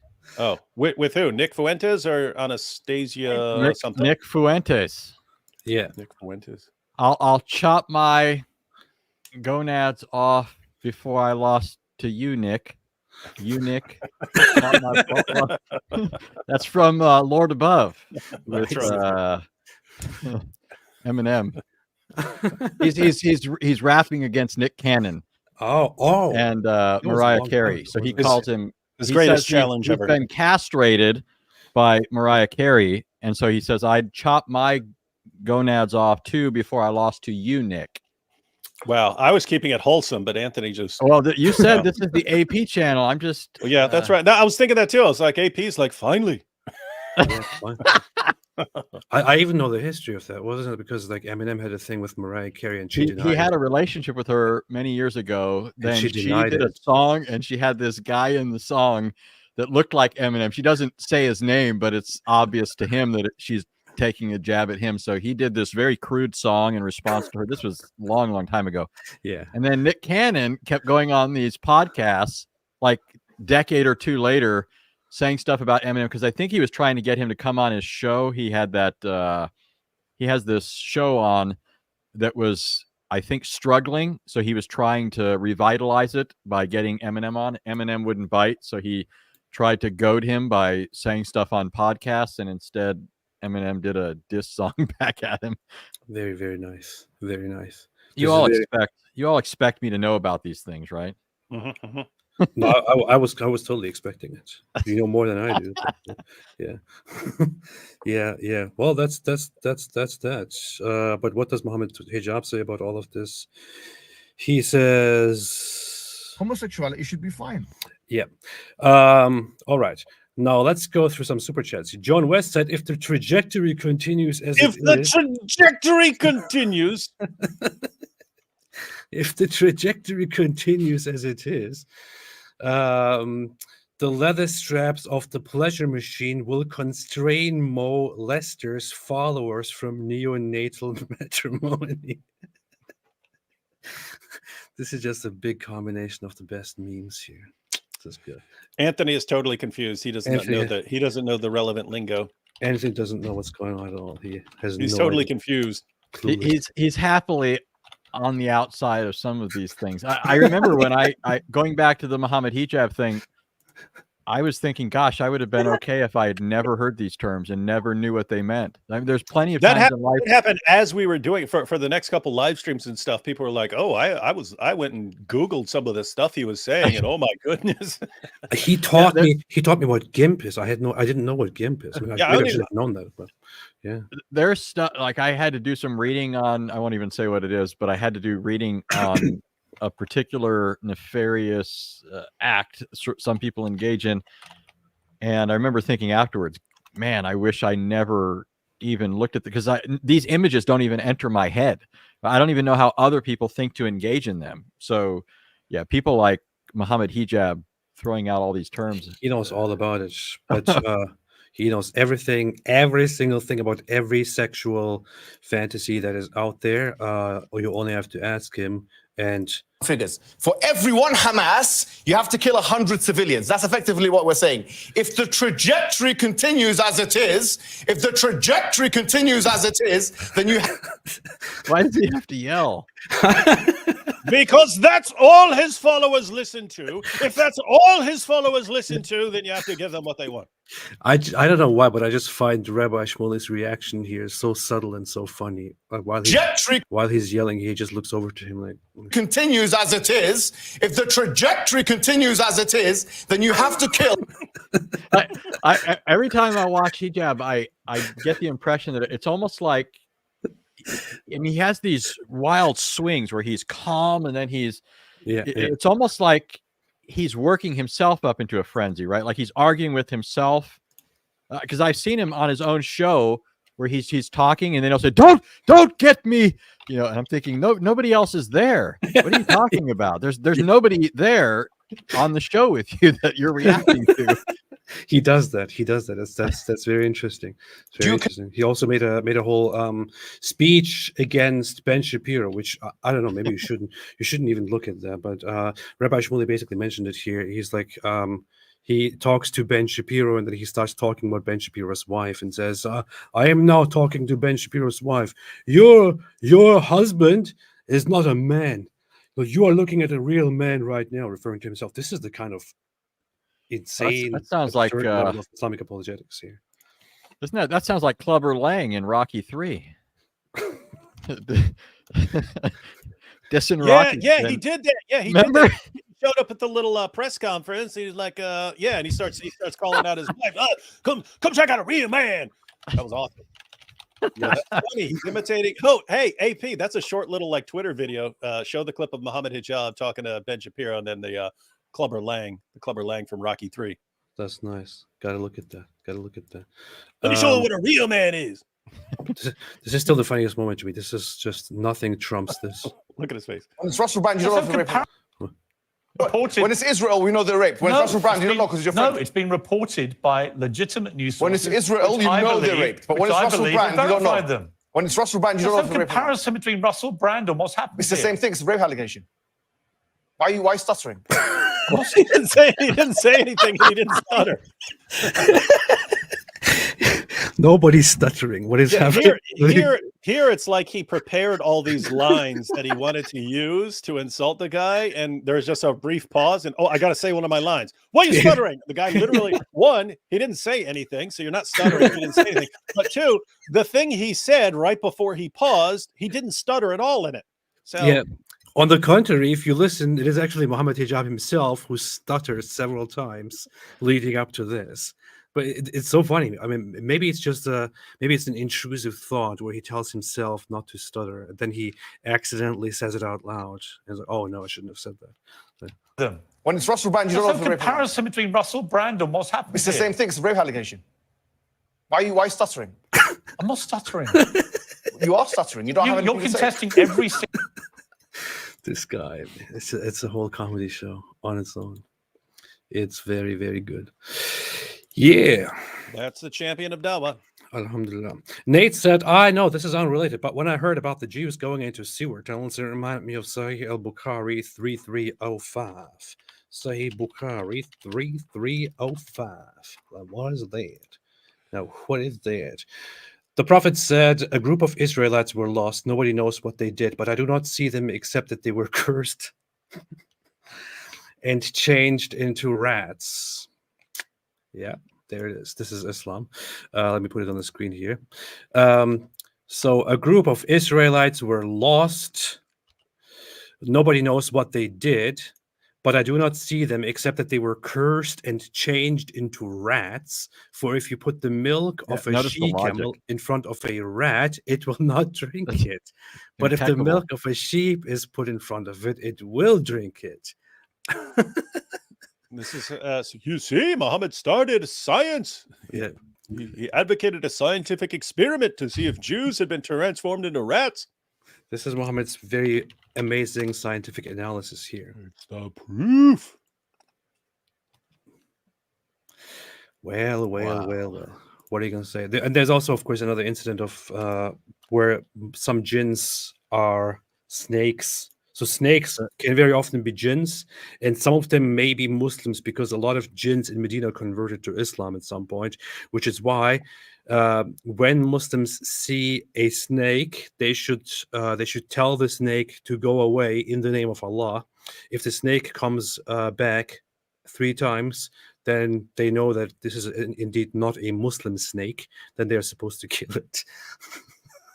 That's an actual hadith as well. That's Islam for you. Anthony? It looks like the fallacy of affirming the consequent. Yeah. I mean, this is just like textbook violation of basic canons of logic. Right there in the hadith. It's beautiful. You said canon. Are you trying to change the Bible? Arban Zairuddin said, hi, AP and David Wood. See, this is so rude. Doesn't even say hi to Anthony. I prefer Turkish Allah than Islamic Allah. Turkish Allah. What's the difference? It's when in Turkey, it's a very common thing to say Allah when you're surprised about something or when you're kind of getting impatient or angered or something. That's funny. That's funny. Shake Yogi Bear says, why can't we see Anthony on the screen? Again, anyway, I just removed this here. Jesus is in boiling excrement in hell may not be a common view in the Talmud, but new evidence. My dreams suggest that this is a verse from Book of Council of Nicaea. La ilaha illa al-Farfur. That's very, very good. Very good. Anthony doesn't know about Farfur. He's missing everything here. I'm wondering if that, for some reason, Farid comes to mind, but there may be no connection there. No, Farfur is much better. Oh, okay. Okay. Isn't that a cartoon character? Yes. Oh, okay. Yes. Hey, David, did you see that Farid made another video for you yesterday? Farid did? Yeah, he published another video yesterday. Did he? The poet that defeated the Quran responds to David Wood for third time. That's what he said. Farid responds. Anthony, I have to show you Farfur because this is very important. David needs to do a response video called Farid.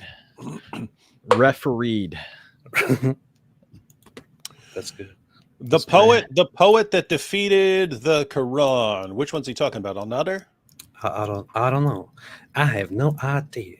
Don't ask me. Here. There's Farfur. So is this maybe because does he sound like Ali Dawah?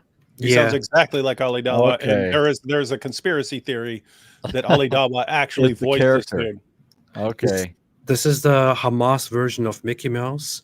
So Hamas has a channel in Gaza which is called Al-Aqsa TV, and an individual by the name of Fatih Hamad, who is also a very genocidal, very insane maniac, who says, buy a knife and kill a Jew. He is in charge of this channel and of this program, which is aimed at children. So here you have the character Farfur from a long time ago. Here's a very nice introduction to Farfur.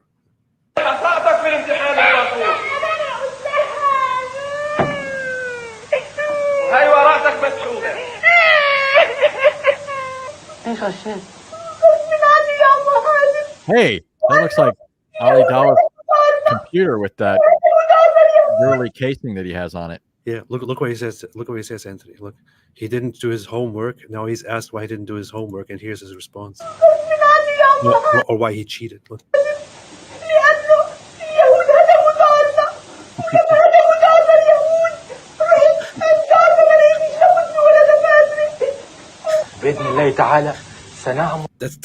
This is what they teach children in Gaza to say in response to, why did you cheat? Well, it's not my fault. It's because the Jews bombed our house and I couldn't find my notebook. Like this is the Hamas version, or the Gaza version, or the Palestinian version of the dog ate my homework. The Jews bombed my homework. I'm sorry, AP, but you've got to play now that Anthony's familiar with the voice in Farfur, this squeaky high pitched voice. You got to play at least a few seconds of 72 Space Virgins. I can't do that right now. Oh man, I can't do that right. This whole live stream is just ruined because I will do that in a. Maybe I should. 72 Space Virgins. Sarah. So here's Sarah. Look, her message to the kids. نذكركم أحبابنا الأطفال يا من سكنتم في قلوبنا أن مجد أمتنا وحضارتها أنتم من ستعيدونه. Yeah, you shall restore the glorious. Isn't it just amazing? I mean, you got almost 2 billion Muslims in the world. It's like a quarter of the world's population. And we're gonna restore how well things went 1,000 years ago. Wait, what is you have 49 countries where you have 49 countries where you're the majority. What do you? Oh, we just want to kill a bunch of Jews. Like, my goodness, do something with your lives. Why would they do something with their lives when they can just kill the Jews? Don't be ridiculous, David. Here is Farfur again. هذه الأرض يا جدي، هذه الأرض اسمها تل الربيع. أما الجيت الخسارة اليهود سموها تل نبيل بعد ما احتلوها واخذوها جدة. هذه الأمانة بتمنى تحافظ عليها يا فرفور. وهذا المفتاح Is that a flying carpet? بتكون معك لما ترجع البلاد. لما ترجع. This gets me. You see the little dance. This is the funniest thing in the world, according to AP. Is so. I mean, one is there's multiple levels of weirdness to this. So this is Farfour is a mouse. This is his grandfather. So apparently, either his grandfather was transformed from mouse to human, or Farfour was at some point transformed from a human into a mouse. Wait, but his grandfather's dying, and all of a sudden Farfour breaks into this little dance. Keep your eye on Farfour. Do an experiment to see if Farfour is really a Jew or his. Oh yeah, you're right. His grandchild. Yeah, you're right. Give it some milk or something. Yeah, see if it will drink the milk or not. Huh, that's a good idea. بتكون معك لما ترجع البلاد. لما ترجع البلاد بتفتح فيها. This is so bizarre. Farfour's like, I'm getting the key. Oh yeah, Grandpa's dying. I get the inheritance. What? And look at this. This is typical Hamas stuff. This is a kids show. This is apparently a Jew who is asking Farfour to give them the keys, and then.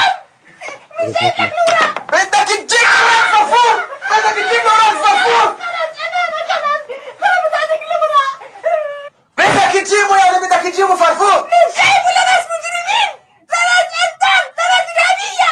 إحنا قتال، إحنا إرهابية فرفور.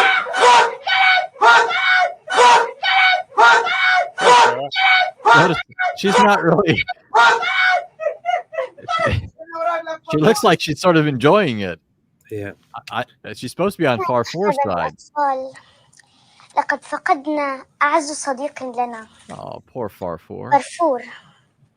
لقد استشهد فرفور وهو يدافع عن أرضه. يدافع عن أرض آبائه وأجداده. استشهد على أيدي المجرمين القتلة. قتلة الأطفال الأبرياء. Hey, it's just like Hebrew. Can you imagine Hakikachu watching this? Ooh, I wonder if she'll marry me. Ooh, look at this cute little girl. Like, dude, she's too old for you now. She's a little old, yeah. She's older than this now. There was this episode of Law and Order where there's this pedophile and trying to get with this girl, and he went to prison, but she fell in love with him, and she waited the entire time, and finally they bring her in, but she's an adult now, right? They bring her in, and she's still in love with him, and she's like, I waited for you all these years, and he goes, how did you get so old? And he didn't like her anymore, and then she's all traumatized. But that reminds me of like the Dawa guys. That is very nice. Very, very nice. You were so beautiful when you were 6. This is the stuff that they teach kids over there. But of course, it's all just. I grew up watching Tom and Jerry, and that's lame. You're supposed to watch Farfour, man. I don't know. That Tom and Jerry stuff was brutal, man. They were beating the crap out of each other and murdering each other. They murdered each other like 50 times per episode, but they always survived.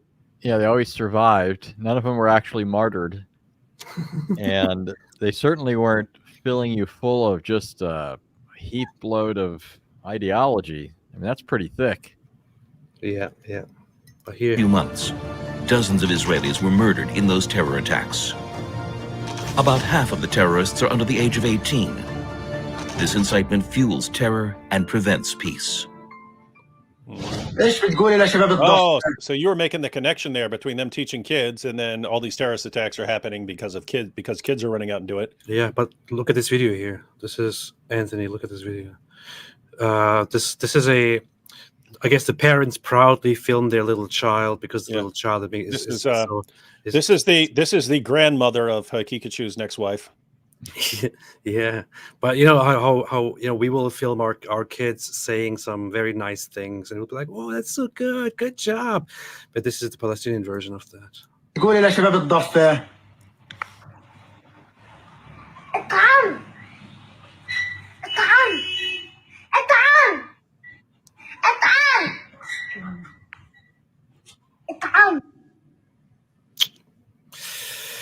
As funny obviously coached, but not by an excellent knife wielder. I don't know what that was. I have to say that is the worst knife fighting I've ever seen in my life. Yeah, swinging the dull end of the knife towards the victim isn't. Yeah, recommended. That's what's bad about that video. Yeah. That's as bad as Uthman and his stabbing. That's. All right, I want to go through super chats. Yeah, I worked in the stock room in prison, and we used to practice knife fighting back there. We practiced with Sharpies. We had markers back there, right? And so, you can tell if you would have stabbed someone by putting the marks all over their body. But man, those dudes would walk out of there looking all messed up. 20 dots. Yeah, lines all over their faces. Yeah. Banza said, "Hi, David Wood. I am from Pakistan, living in Australia, and lately I have been talking a friend about Islam, being very careful, as my family is still there." Good, smart. Number one. Number two. My friend is asking why Christians don't call everyone a prophet like Lot, and he has decided to be critical on morality on everyone. Any advice? We don't call every person in the Bible a prophet. Why don't you call Satan a prophet? He's asking why we don't call everyone a prophet. Why don't call everyone a prophet? Yeah, I guess the question is because in Islam, all of these figures that are in any way good are all prophets for some reason, because Islam doesn't get it. Why don't you know that? Yeah, so the reasoning here, by the way, the reason this would have come up, ladies and gentlemen, is in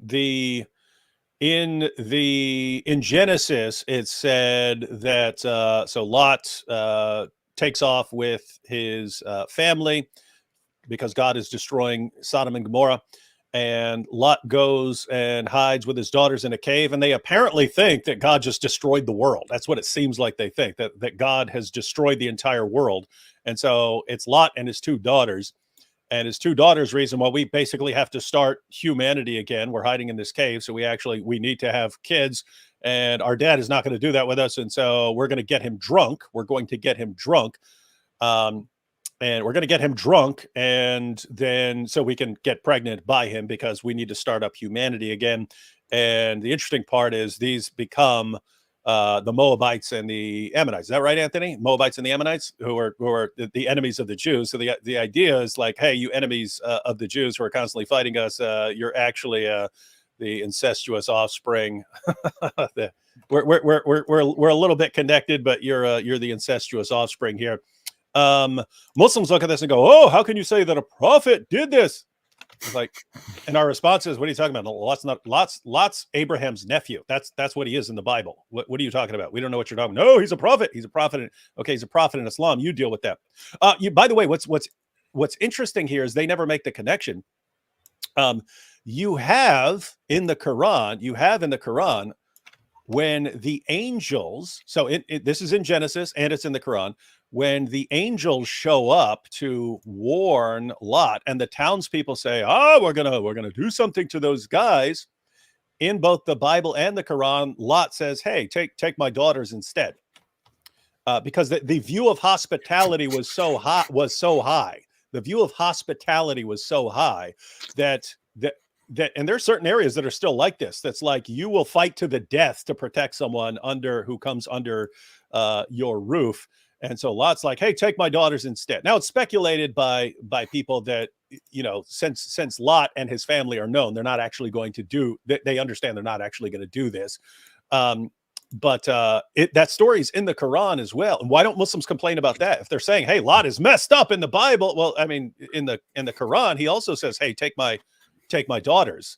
So why isn't that an issue? They zero in on the one thing. But anyway, the point is, guys, I mean, people do some messed up stuff in the Bible.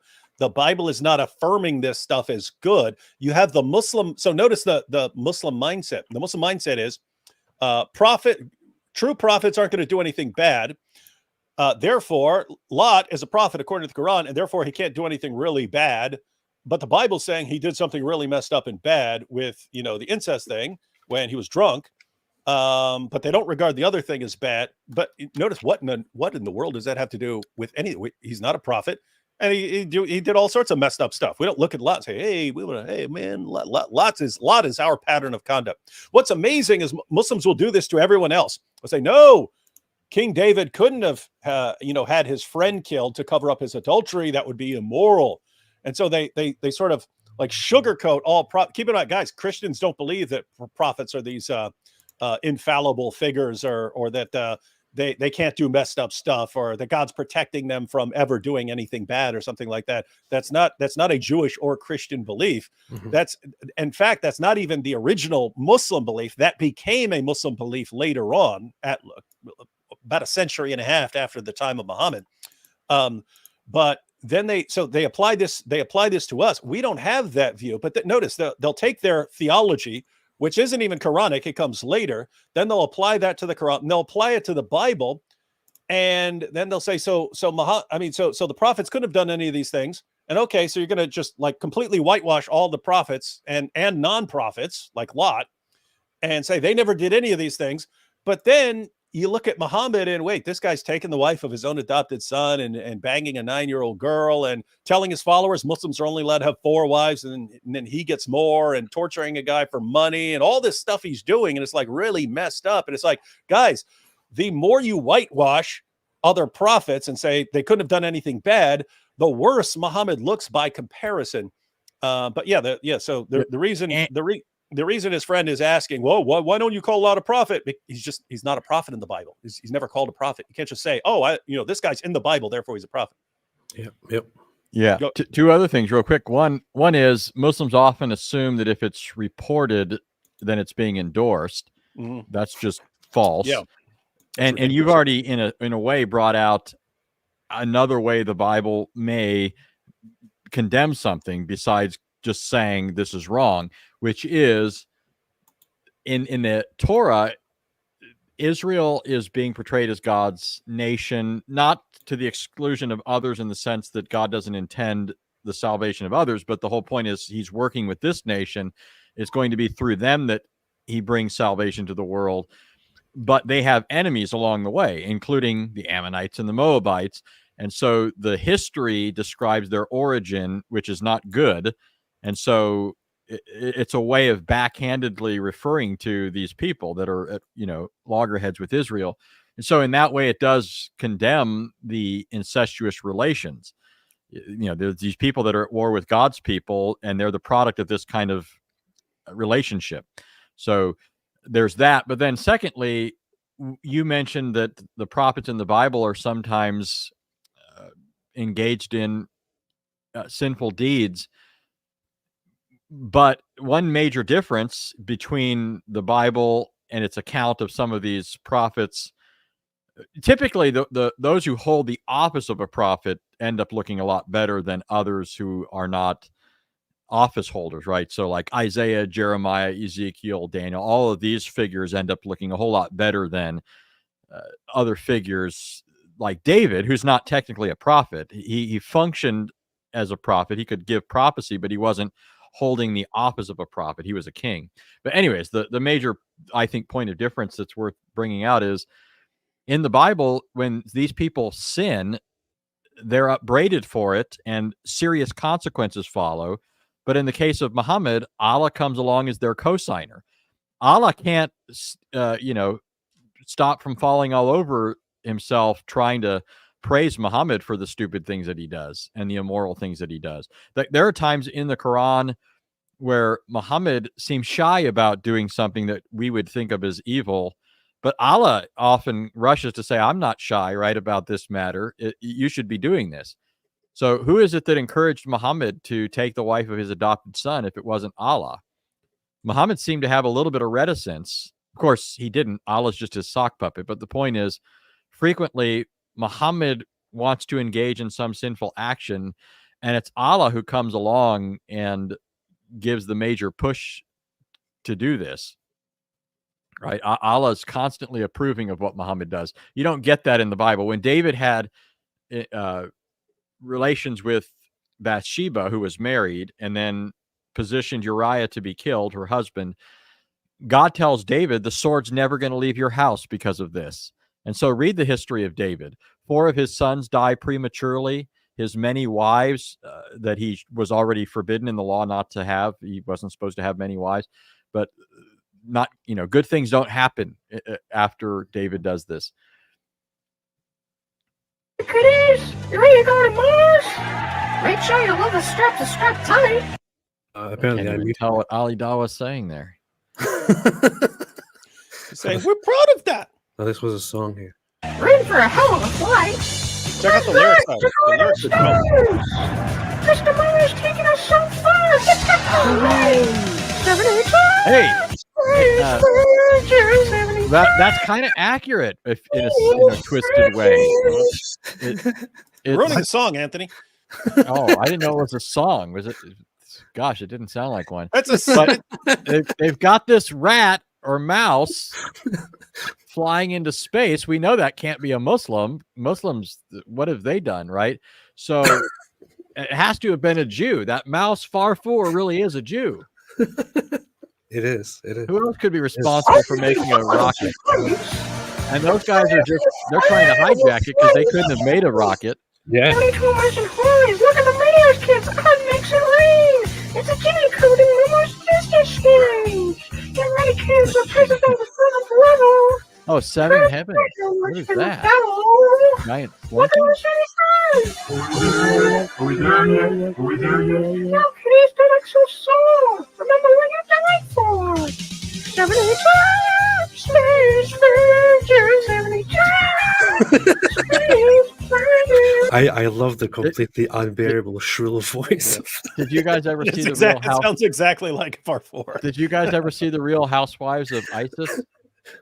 Yeah, I did. That was hilarious. That was a long time ago, wasn't it? Yeah, I think they stopped it. They were on their way to producing some great shows. That was funny. When was that? Space The versions. Real Housewives of ISIS. Where the wives are jealous. Oh, this is classic. Many people were asking after the BBC recently aired a skit entitled The Real Housewives of ISIS. They're marketing smiling children, selling a false version of life under. I don't need an explanation video. I need an actual video. Okay. And I've got no idea what I'm going to watch. Abdul seduced me online. You have me at free healthcare. So this is my 6th marriage. I've been widowed 5 times. 6 times.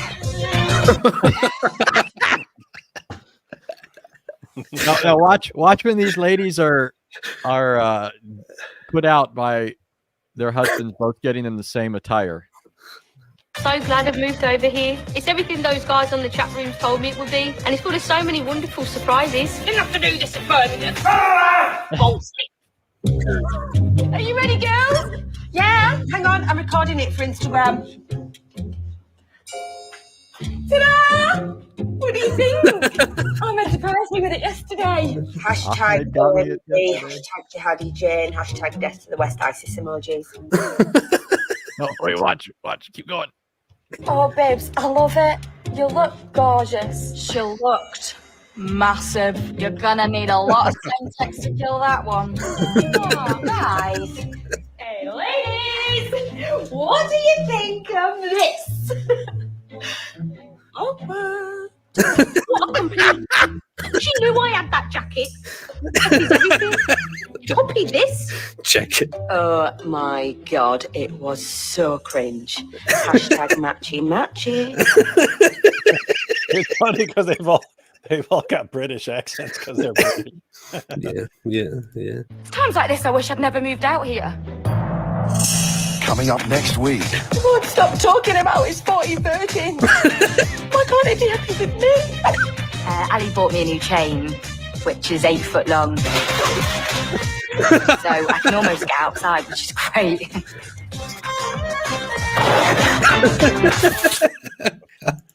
That's what whenever we talk about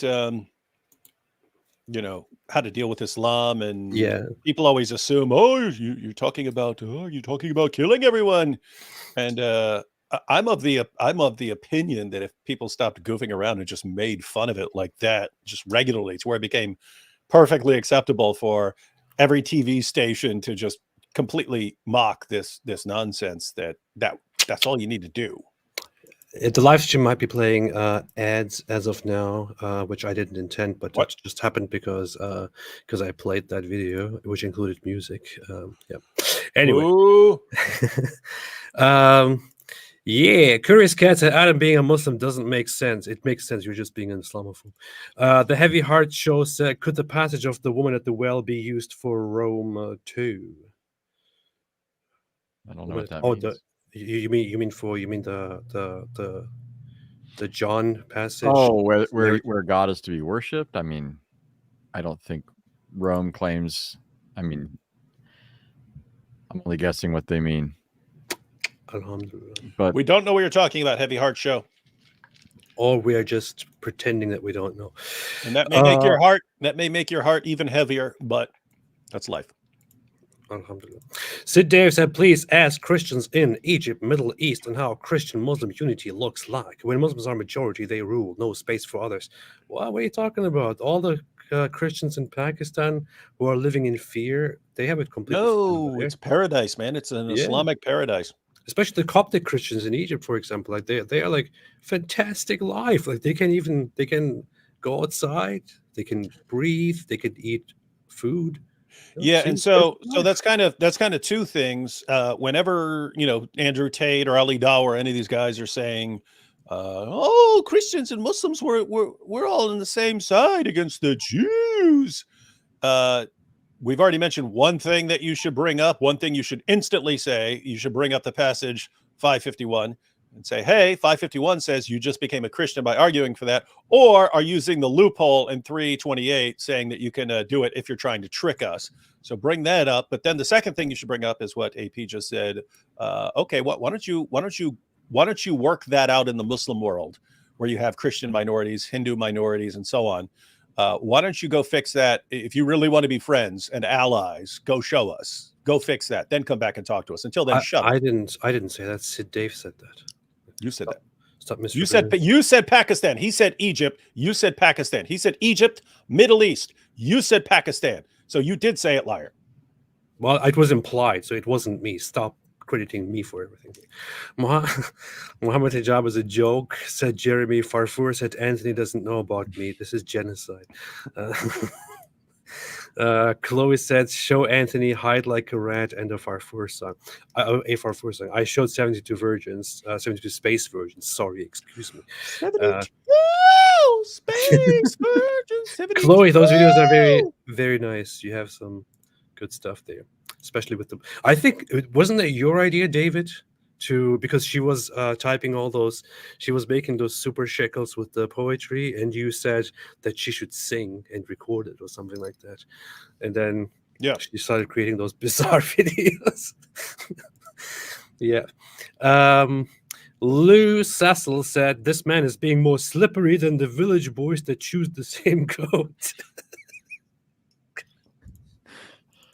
An obvious reference back to hijab, right? Yeah. So Dave said, notice everyone wants to combine stuff. So there's the hijab joke, but then there's there are all these stories about guys doing things to goats and donkeys in the Muslim world. Alhamdulillah. And this being one of the most popular forms of pornography in Pakistan. That's animal sex. Did I ever tell you about the practice? I read this in Yosef von S. He is a scholar of Islam in different factions in the Islamic world, and he mentioned how certain strange practices between Muslim men and young boys arose because of certain Islamic practices in certain countries. Because we've talked before about the Islamic narrations that talk about Allah having body parts and all that, a lot of the narrations talk about Allah as a young man, a beardless youth, which is kind of strange given the prominence about the beard, right? Well, the narrations that talk about his facial appearance often speak to the fact that he doesn't have a beard, so he looks like a youth.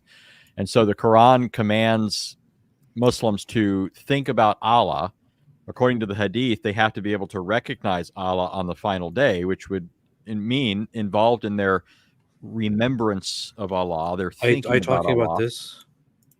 That kind of thing. I mean, but so what Von S points out is it became the practice of Muslims to sit there thinking about Allah, trying to imagine what he looked like. And to facilitate this, they would look at young boys. And you know where that eventually goes. I mean, and that's apparently not all that uncommon, at least at certain points in history and so forth. Yeah, what we're talking about is that there are certain practices which are quite known. Like this is one that is very that is widespread in Afghanistan, and there are others that are in part of different cultures where men engage in sexual abuse of little boys and pretty much sell it as a tradition or as something nice, as something of their culture. Very bizarre. Yeah, I know a woman. I was speaking I shouldn't give any details. Anyway, I was speaking somewhere, and she was renting a room in the same building with 5 Pakistani Muslim guys. So they're in the U.S. and she's in the same building with them. Anyway, there's like this room down there where people can sit and stuff. And she said she would always talk to them and stuff. And she said she found out, because she's like some sort of counselor or stuff, so she'd like ask them questions and stuff. And she says she found out over time, like that one of them had been molested by other men when he's a boy. And so then she ends up asking other guys. Turns out all these guys were molested by multiple men when they were children, and they all thought this was totally normal. And they all thought so. One, they thought it was totally normal, and when they're explaining it, because they're all grown up now, they don't think of it as gay if your victim hasn't reached puberty yet. If it's a boy and hasn't reached puberty, they don't think of it as a homosexual act. And so isn't this where Hakikachu would say, since they're not emotionally traumatized, then it was okay? Doesn't he say that with respect to Aisha? That's the reason. Yeah, if they're not complaining about it, nothing, no harm, no foul. This reminds me of this. Oh, look at Are you that mentally enslaved and intellectually subservient and intellectually molested, ideologically molested? You really should be ashamed of yourself. Did you hear that? Ideologically, intellectually molested, ideologically molested. That's what he just said. Sexual innuendos. He published this as a short video on his own channel because he thinks it's such a wonderful moment. Be humiliated. You should be humiliated. You make me absolutely sick. Yeah, everyone thinks the very same thing about you, bro. He kind of looks like what's Golden Showers. You make me Shogun sicker of Harlem. He looks like the Shogun of Harlem there. Oh, Show enough. Show enough. Shogun of Harlem. Show enough. Am I the meanest? Show enough. Am I the prettiest? Greatest villain of all time. Very, very nice. Very nice. Kiss my con. Oh, by the way, I have an interesting announcement, which is that for all the we have gotten a lot of new members on the channel now, and I never knew what exactly to do with memberships. But since we reached like over 500 members, which is very nice, they get the goat yell. No, I'm trying to say something serious here, David. On Wednesday, No. How many members do you need to get for you to eat an entire Quran? 50,000.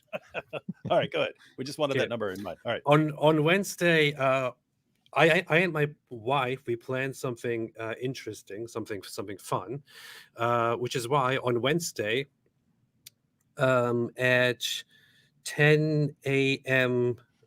in the morning, 10 a.m. Central Time, America, Chicago time, we are planning on going live together here to just look at different things and comment on them and to engage with members of the channel. So my wife and I, she's also here in the chat very frequently. Many of you know Mrs. Apostate. We will together be live on Wednesday. So for all the members only who want to tune in and engage in that and watch and interact with us, we'll be here together. And we are planning on doing that every Wednesday. So we're planning on doing that every Wednesday morning. And this will be streamed for members only. So it will not be public. It will just be members only. Only members. Yeah. It's not members only. It's only members. It'll be only members. Yeah. By the way, AP. Yes. I know you're foreign. I don't like to correct you in front of everybody, but it's Wednesday. Oh yeah, Wednesday. Look at the spellings. Wednesday. Sorry. So on Wednesday. Wednesday. Odin. Yeah. On Wednesday, on the day of Wednesday, that's when we will go live. Sid Dave said, "Oh yeah, people are becoming members. So it's nice. That's very nice. Very good to see. So that's what we will do." That's the special here. Sid Dave said Muslim behavior predictor, less than 5% persecuted, 15% we want Sharia, 30% civil war, 50% Islamic Jim Crow laws, end of alphabet group apostates. You know what? I don't like comparing it to Jim Crow laws or using that terminology because that makes it look like we have to borrow a different term from history to describe what is already inherent to Islam, which is, the Islamic segregation, oppression, humiliation, the me system, and so on. It is very Islamic. Islam did it before it was cool. Yeah. Jason Milton said, David Wood and all. What do you think about Iran, Houthis, Hamas trying to now start a World War III or a new holy war? This is crazy, and I hope more people will wake up and realize Islam is a religious hate cult. Thanks all. Yeah, I'll just say you get nations that put up with stuff for a while. They just get in the habit of, don't react to these guys, don't react to these guys. And that sort of sends a message, we can get away with doing a bunch of stuff. And I mean, it's the whole mess around, find out thing. And yeah, they're going to keep picking away until they get the crap bombed out. No, it's not called mess around, find out. It's not MAFO. It is. It's MAFO. Okay, fine. Yeah, go ahead, continue. Sorry for interrupting you, David. No, I'm just saying. I think you're going to have. We've talked about this multiple times before in the sense of Muslims being in a very desperate situation, noticing the apostasy rates, and in Islam, there's basically one way of dealing with problems, and that's violence. And you've had people like Ali Dawa just say it. People are going to be drawn to us because of our intolerance. We're going to show everyone how intolerant we are and how violent we are, and this is going to make people convert to Islam because that's what worked with Andrew Tate. That's what attracted Andrew Tate to us. We're the ones who will go around killing everyone. So that's the new plan. And you see, everyone's getting their marching orders. Everyone's getting their marching orders. And okay, we're just going to start violence with everyone. And people are going to be too weak to react, and they're about to find out. I don't want a bunch of people to die, but it's just reality. As Roosevelt said, they asked for it and they're going to get it. So here, I already talked about this extensively pretty much, but here's the flag of the Houthi movement that is currently in charge of the Yemeni part that is at war with America and Israel. These guys, some people actually want to depict these guys as the good guys who are just defending themselves or are standing up for humanity. This is their official flag, which is the ugliest flag that the world has ever seen. And it says literally, Allahu Akbar, death to America, death to Israel, curse the Jews, and victory to Islam. But we only mean Zionists. Yeah. And it says death to America, and you have Americans who are like, I stand with the Houthis, I stand with him, and you idiots, you imbeciles.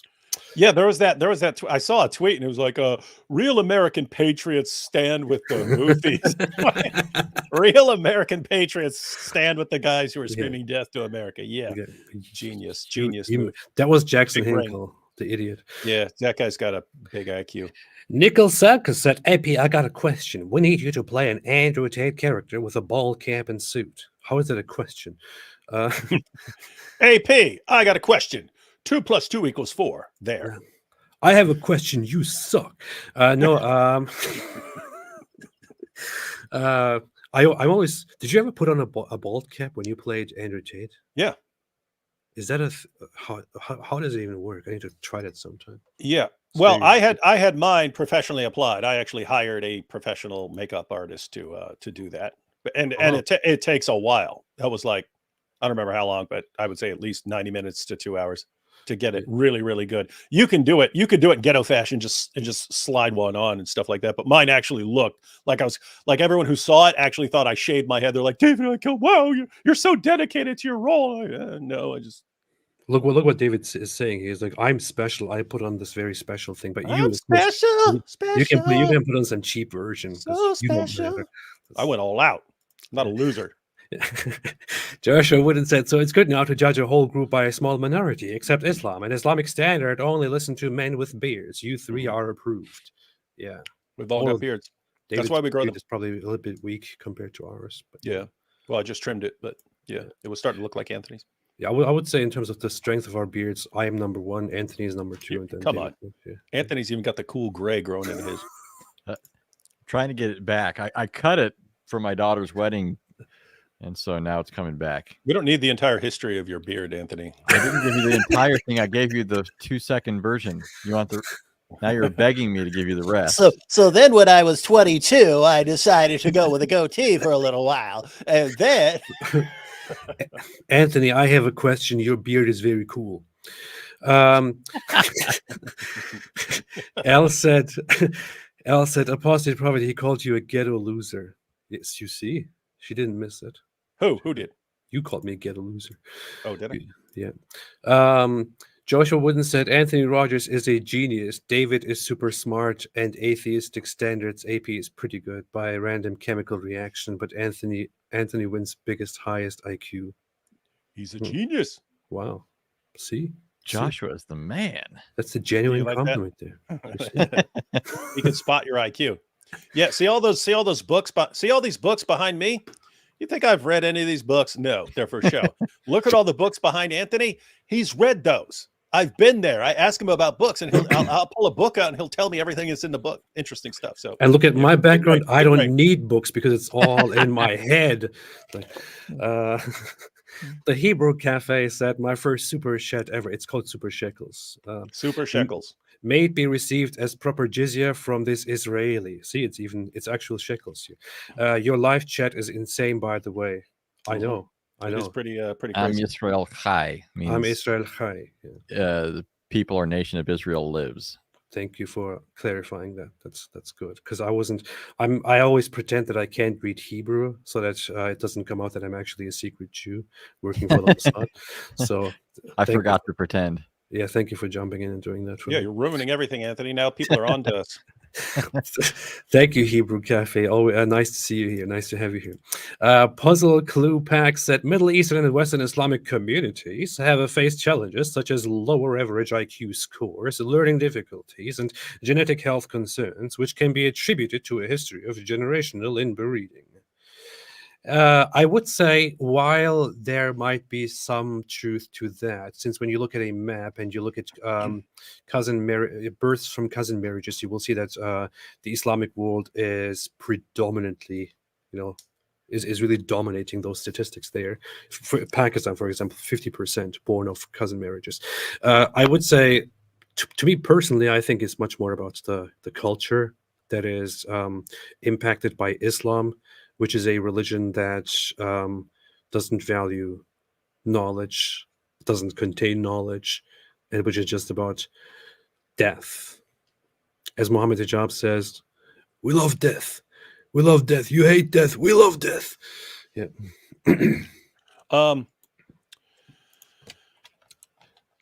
You're going to say that you agree with me. Yeah, that just reminded me of Anthony. You've encountered it. AP, I'm sure you've encountered it. I did. There was back in the 90s, and then in the 2000s, you had Ahmed Deedat and then Zakir Naik. They would use that. The greatest historian in the West, Michael Hart, has said that Muhammad is the greatest man who ever lived. And of course, Michael Hart wasn't a historian at all. He was a scientist. So he was a scientist who got asked to write a book, and his dad had a publishing company, so he got his dad to publish his ranking. He didn't argue that anyone was the greatest person in history, that was the most influential. And he had a weird methodology. He said, here are the categories in which someone could be influential. Muhammad is someone who is very, very influential in two separate areas, the political realm and the religious realm. And he said, since he's a huge figure in two realms, I'm making him, according to the criteria, the most important, the most influential figure. What about the pedophilia realm? Yeah, he would have been that, but that wasn't a criterion. Yeah. So Ahmed Deedat and Zakir Naik, they run with this. Muslims have been running with it ever since. But since Muslims always Google search for that book and that result, it ends up whenever you Google greatest man in history, then Michael Hart's ranking pops up, because Google is ultimately trying to figure out what people are looking for, so they can give them what they're looking for.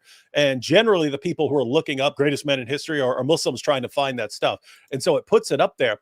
But all you have to do is read about Michael Hart. He is a white nationalist and a white separatist who believes that white people are superior to all other groups. He says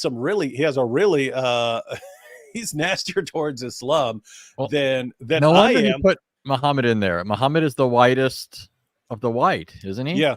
Well, that wasn't even the reason. He actually believes that Arabs have inherently lower IQs, and therefore they need to be marginalized and so on. So they're dumb.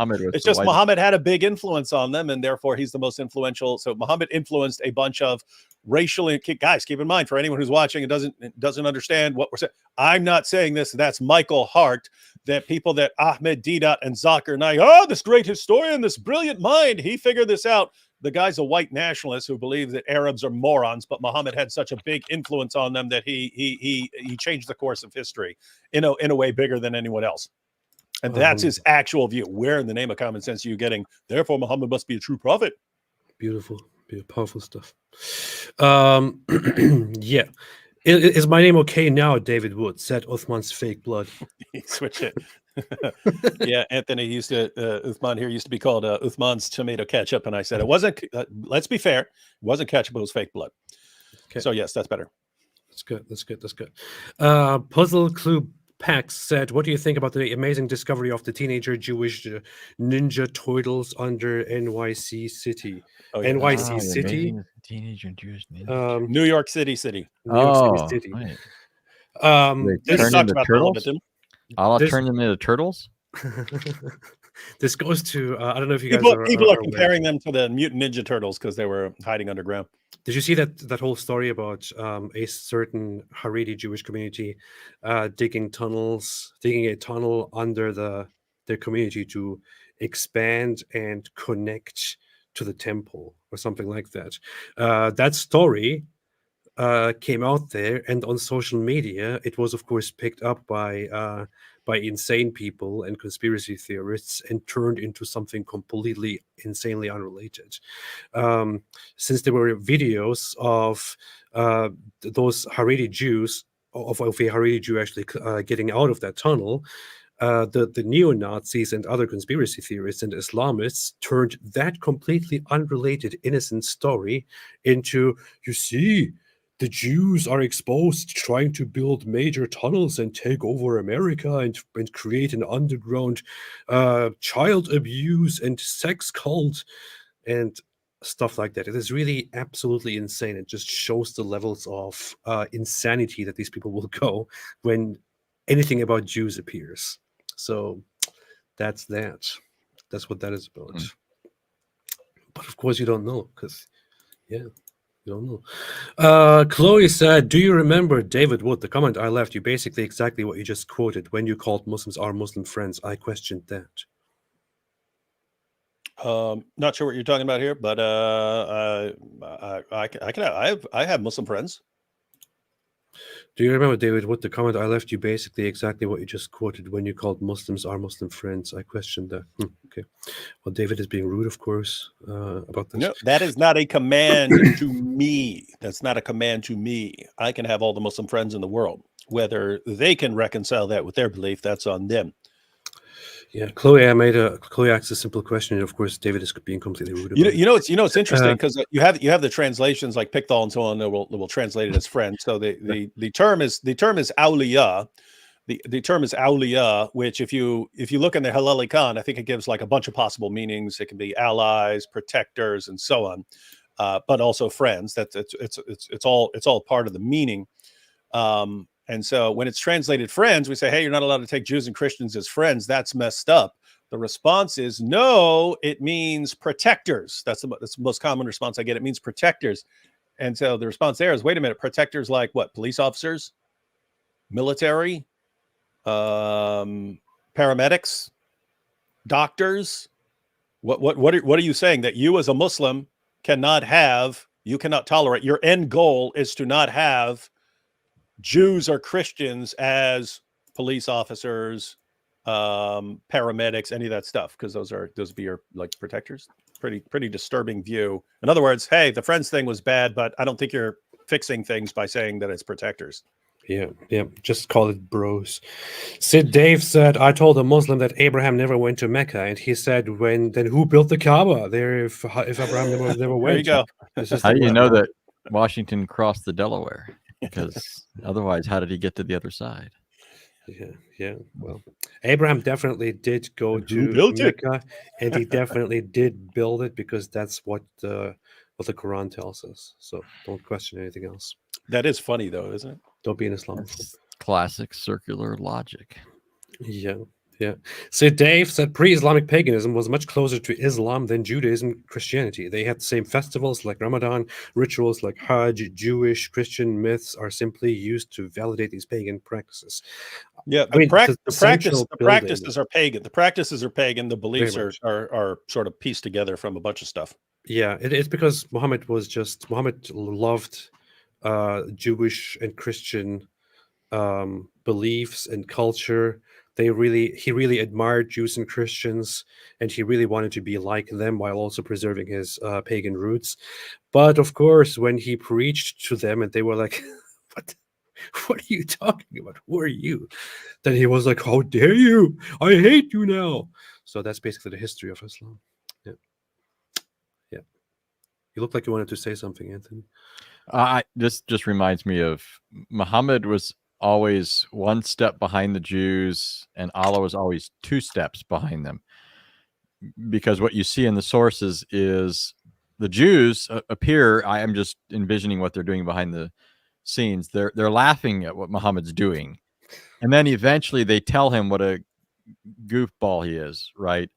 And then once Muhammad finds out what stupidity he's been engaged in and how the Jews have been laughing at him, then suddenly Allah knows, and Allah steps in to address the matter, right?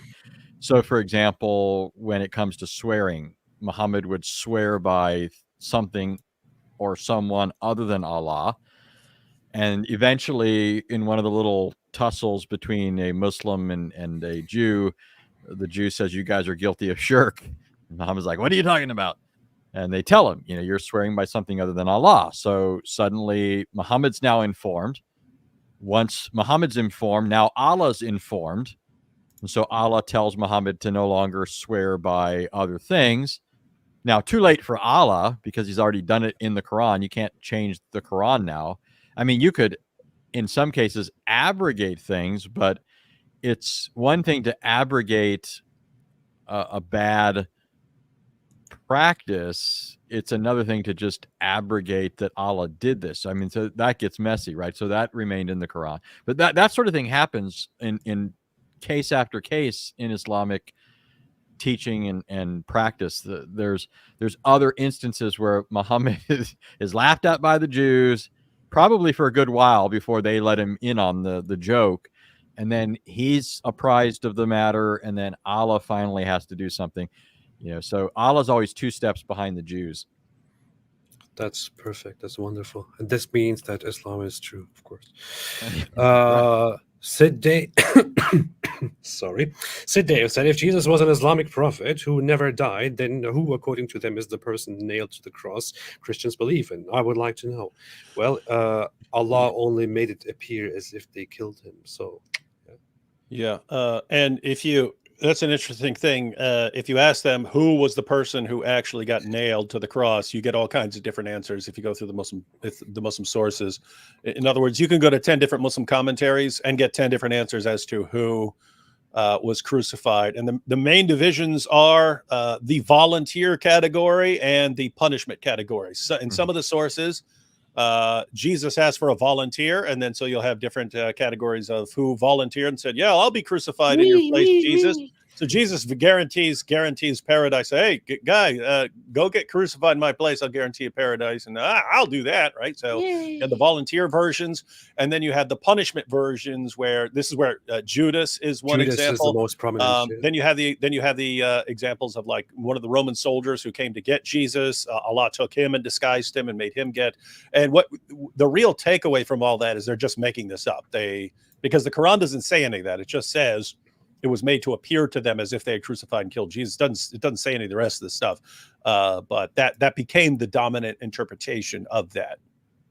So you're accusing Muslims of making things up here, basically. There's no question. Like even if you wanted to say that one version is correct, it's clear that everyone else was making stuff up. So yes, tons of Muslims made up stuff about this in order to try to make sense of a very stupid Quran verse. It's incredibly disrespectful. Yeah. What makes this even richer is that same verse says those who argue over this matter are in doubt. They have no certain knowledge. Yeah.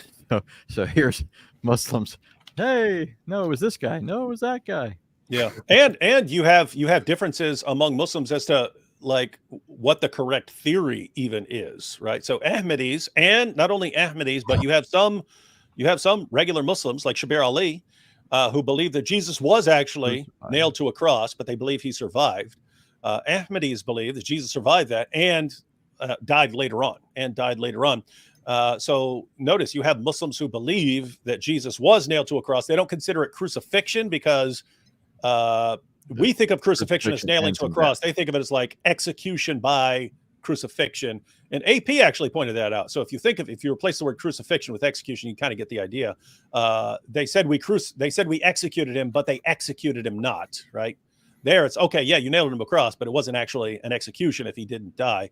So you have those. Then you have the Ismaili Muslims who tend to believe that Jesus was crucified and did die. They interpret that verse in light of other verses and so on. So that all goes to what Anthony was talking about, the great irony of Allah saying that the people who think they got the victory over Jesus are in doubt and they can't figure out what's going on. And then Muslims who have the Quran, they can't figure out what the verse is even talking about. So they're in a state of confusion. Well, what's interesting about this is, so I made a video about this maybe a year ago or so or two, which is called "How Islam Got Jesus Completely Wrong," which I think is everything I want to say about the topic is there. But I talked about the whole crucifixion aspect and how it doesn't make sense that in Islam Jesus wasn't crucified, but that the Muslims probably, or whoever brought that belief into Islam, probably got that whole idea of Jesus not being crucified, but only thought of as crucified. They probably got that from certain Christian sects. Don't smirk. I was waiting. Don't smirk, David. Anthony, every time I say the word sex, AP starts giggling. Sex. Sex. And See, then all his fans, you are doing it. All his fans in the chat start going, oh, he said sex. No, you are doing it. So there were probably some Gnostic, there were Gnostic sects and others which had different ideas on what exactly happened to Jesus. And some of them thought that Jesus was only appeared to have been crucified, but that he himself wasn't actually crucified, or that he was replaced with somebody else who was crucified instead of him, that only his body was crucified, but that it wasn't technically him, and so on. There were different ideas, and the issue is with that, the problem is that all of those heretical Christian ideas, they had those views only because they believed that Jesus is not human, that Jesus is not a mere human, so he cannot suffer, he cannot die, something like that cannot happen to him, so something else must have happened. He must have been replaced by somebody else, or it must have been an illusion or something like that. So those ideas only came into existence because people thought Jesus is more than human, he's divine, he's a higher being, he can't endure that. Why exactly did Islam adopt this idea when Islam rejects the whole idea that Jesus is more than human? It doesn't make any sense. It is a confusion and ignorance, and again another sign that Islam just adopted ideas left and right without really understanding them. And the whole virgin birth is another example of just that. And yeah. All right. Sid Dave said Adolf H. was a big fan of Turks for the Armenian genocide and Genghis Khan's Mongols for their conquest genocide. He gave a famous speech praising both. Well. And AP has that speech memorized. I have everything memorized and that just proves that it's the divine revelation. Gray said, thoughts of the things in the Talmud about Jesus boiling an excrement, maybe being a polemic against the Eucharist. Kind of hard to unsee it. I mean, there's too much interpretation that you can wildly throw around. I know I recently read how there were certain, in the Middle Ages, there were certain Christian circles which attempted to interpret that as an insult against Jesus in order to frame the Jews, for example, where the Jews would then, the Jewish scholars then denied that this is about Jesus and claimed that this is completely unrelated. But this issue has been going on forever. And I don't know, do you want to say anything about this, Anthony? Oh, no, it's just, yeah, I mean, I believe there is very negative stuff about Jesus in the Talmud. You just have to read it. Yeah, you have to read it carefully to make sure that something's even being said. Because I've seen that, yeah, that's happened over and over again. They'll say, look what the Talmud says about Jesus. And I'll go to it and it's not even talking about Jesus. And then, so yeah, just guys, the Talmud is available online. Any passage someone's bringing up, you can actually go check it out. My wife is totally giving me away here. That's why she's called Miss Apostate. Okay. Yeah. She's exposing me here. AP sleeps in here. So she would know.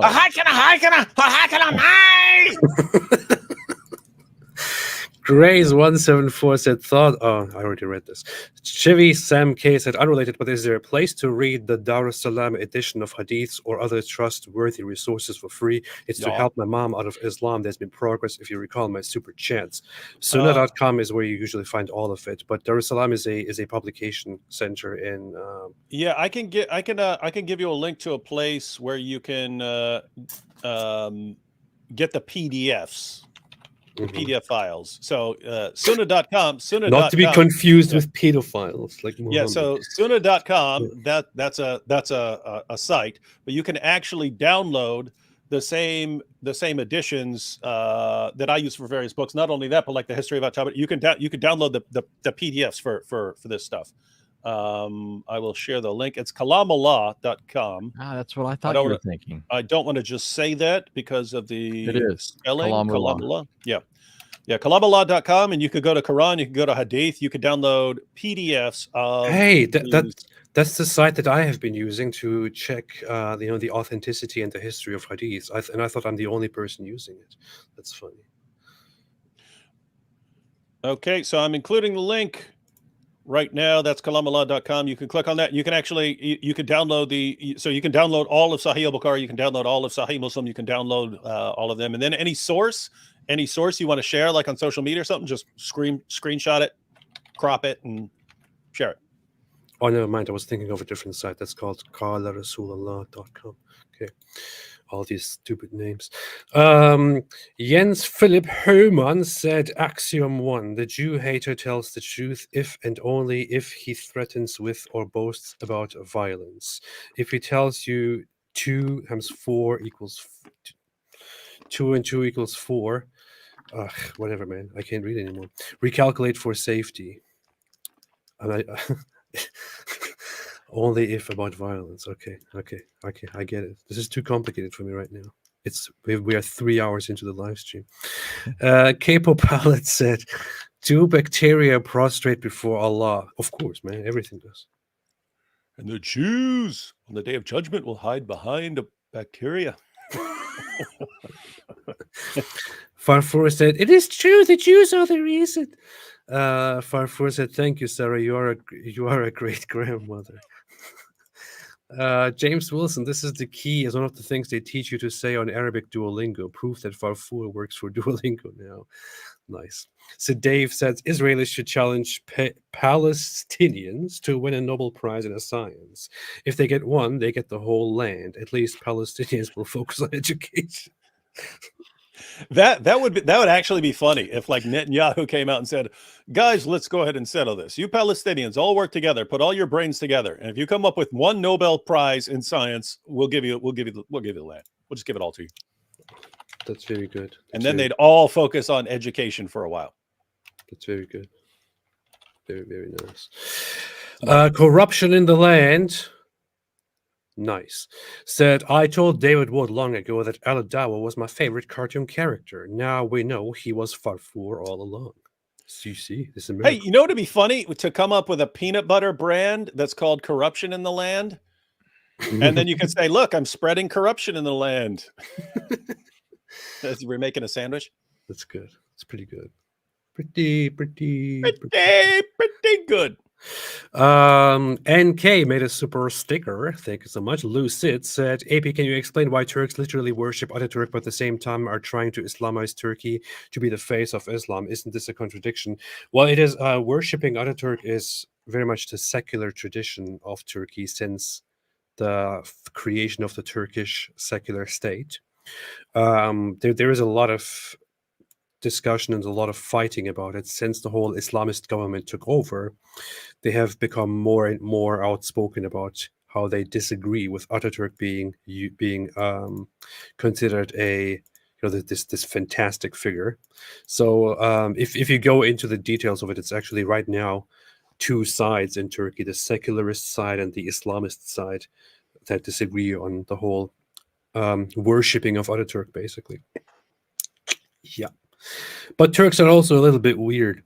Islamic Sources for You said, thank you for your support. I will be releasing a new video next week featuring Yasser Qadi awkwardly explaining most downward dog antics with Maria. Oh yeah, Islamic Sources for You. Yeah, that's a yeah, he had 2 videos. He had 2 videos, right? Yeah. Yeah. That's a very nice channel. I like that. We should review more of those videos in the future. Maybe in a few decades.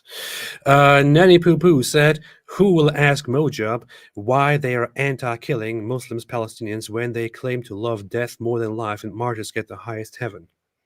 It is confusing. They run around, we love death, we love death, we love death more than they love life. We love death, we love death. Ah, they're killing us. What? Yeah. Pretty much. Farfour said 72 space virgins. Woo! Space virgin. Joshua Wooden said the proof Jews took out the canon book of Nick. yeah. See, Nick Cannon. That's funny. We didn't even talk about that. Nick Cannon. See, that's another example. Anthony. See, Joshua Wooden said, I don't actually know the people in the chat. Easily best channel on YouTube and chat community, and Mojab, like his prophet, is possessed by a jinn. Yep.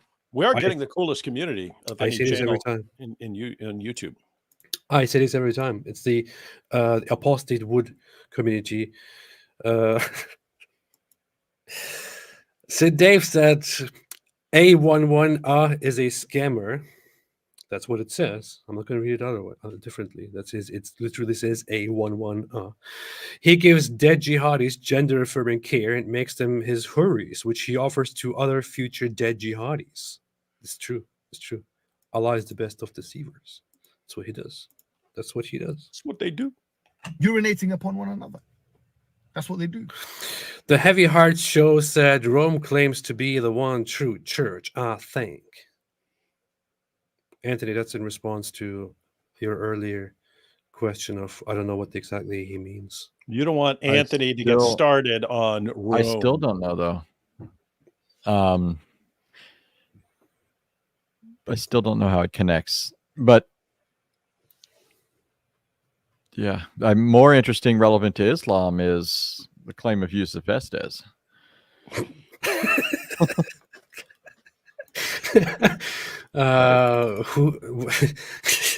Who created the Catholic Church again? One of my earliest videos for David ages ago was something Yusuf Estes said, and then David loved that.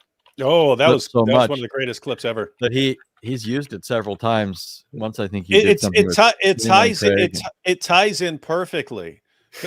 We've been talking about, Daniel he'll quote a sentence and can't even understand the sentence that he's quoting, and he's a hero to his fans. Hijab can't understand the headline of an article that he's citing as proof of his claim, and he's a hero to his community.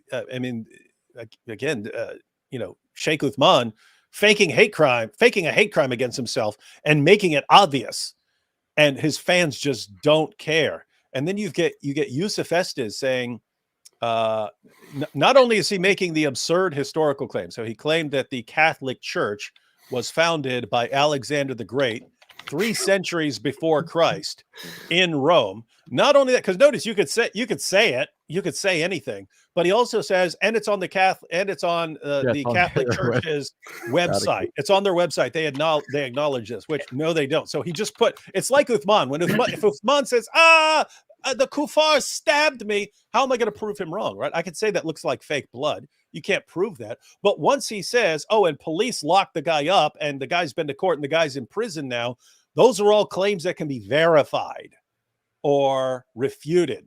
And they've all been refuted. Police, the prosecutor, they all said, we have no clue what this guy's talking about. So, and that's what Yusuf Estes does when he says, and it's on their website. Well, now you can check and verify it. But notice, find me a fan of Yusuf Estes who is even slightly bothered by the fact that he said the most idiotic thing in history. And he says things that are completely false. Here's the thing. If I or Anthony, as a Christian apologist, were to say those kinds of things about whatever we're criticizing, we would get criticized by our own viewers, right? Our own Christian viewers would say, "Dude, stop saying that. That is nonsense." I've been doing shows and so on where I say something that's wrong. It's not intentional. I'll say something that is like one time I was in a live stream. And there are like, whatever it is, 5,800 Greek manuscripts or something like that.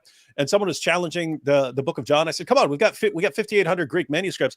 I instantly started getting messages from Christians. No, that's 5,800 total Greek manuscripts. That doesn't all include the Gospel of John. And therefore it's a lower number. It's like Christians will correct me if I say something wrong. In Islam, the more you make up, the better off you are.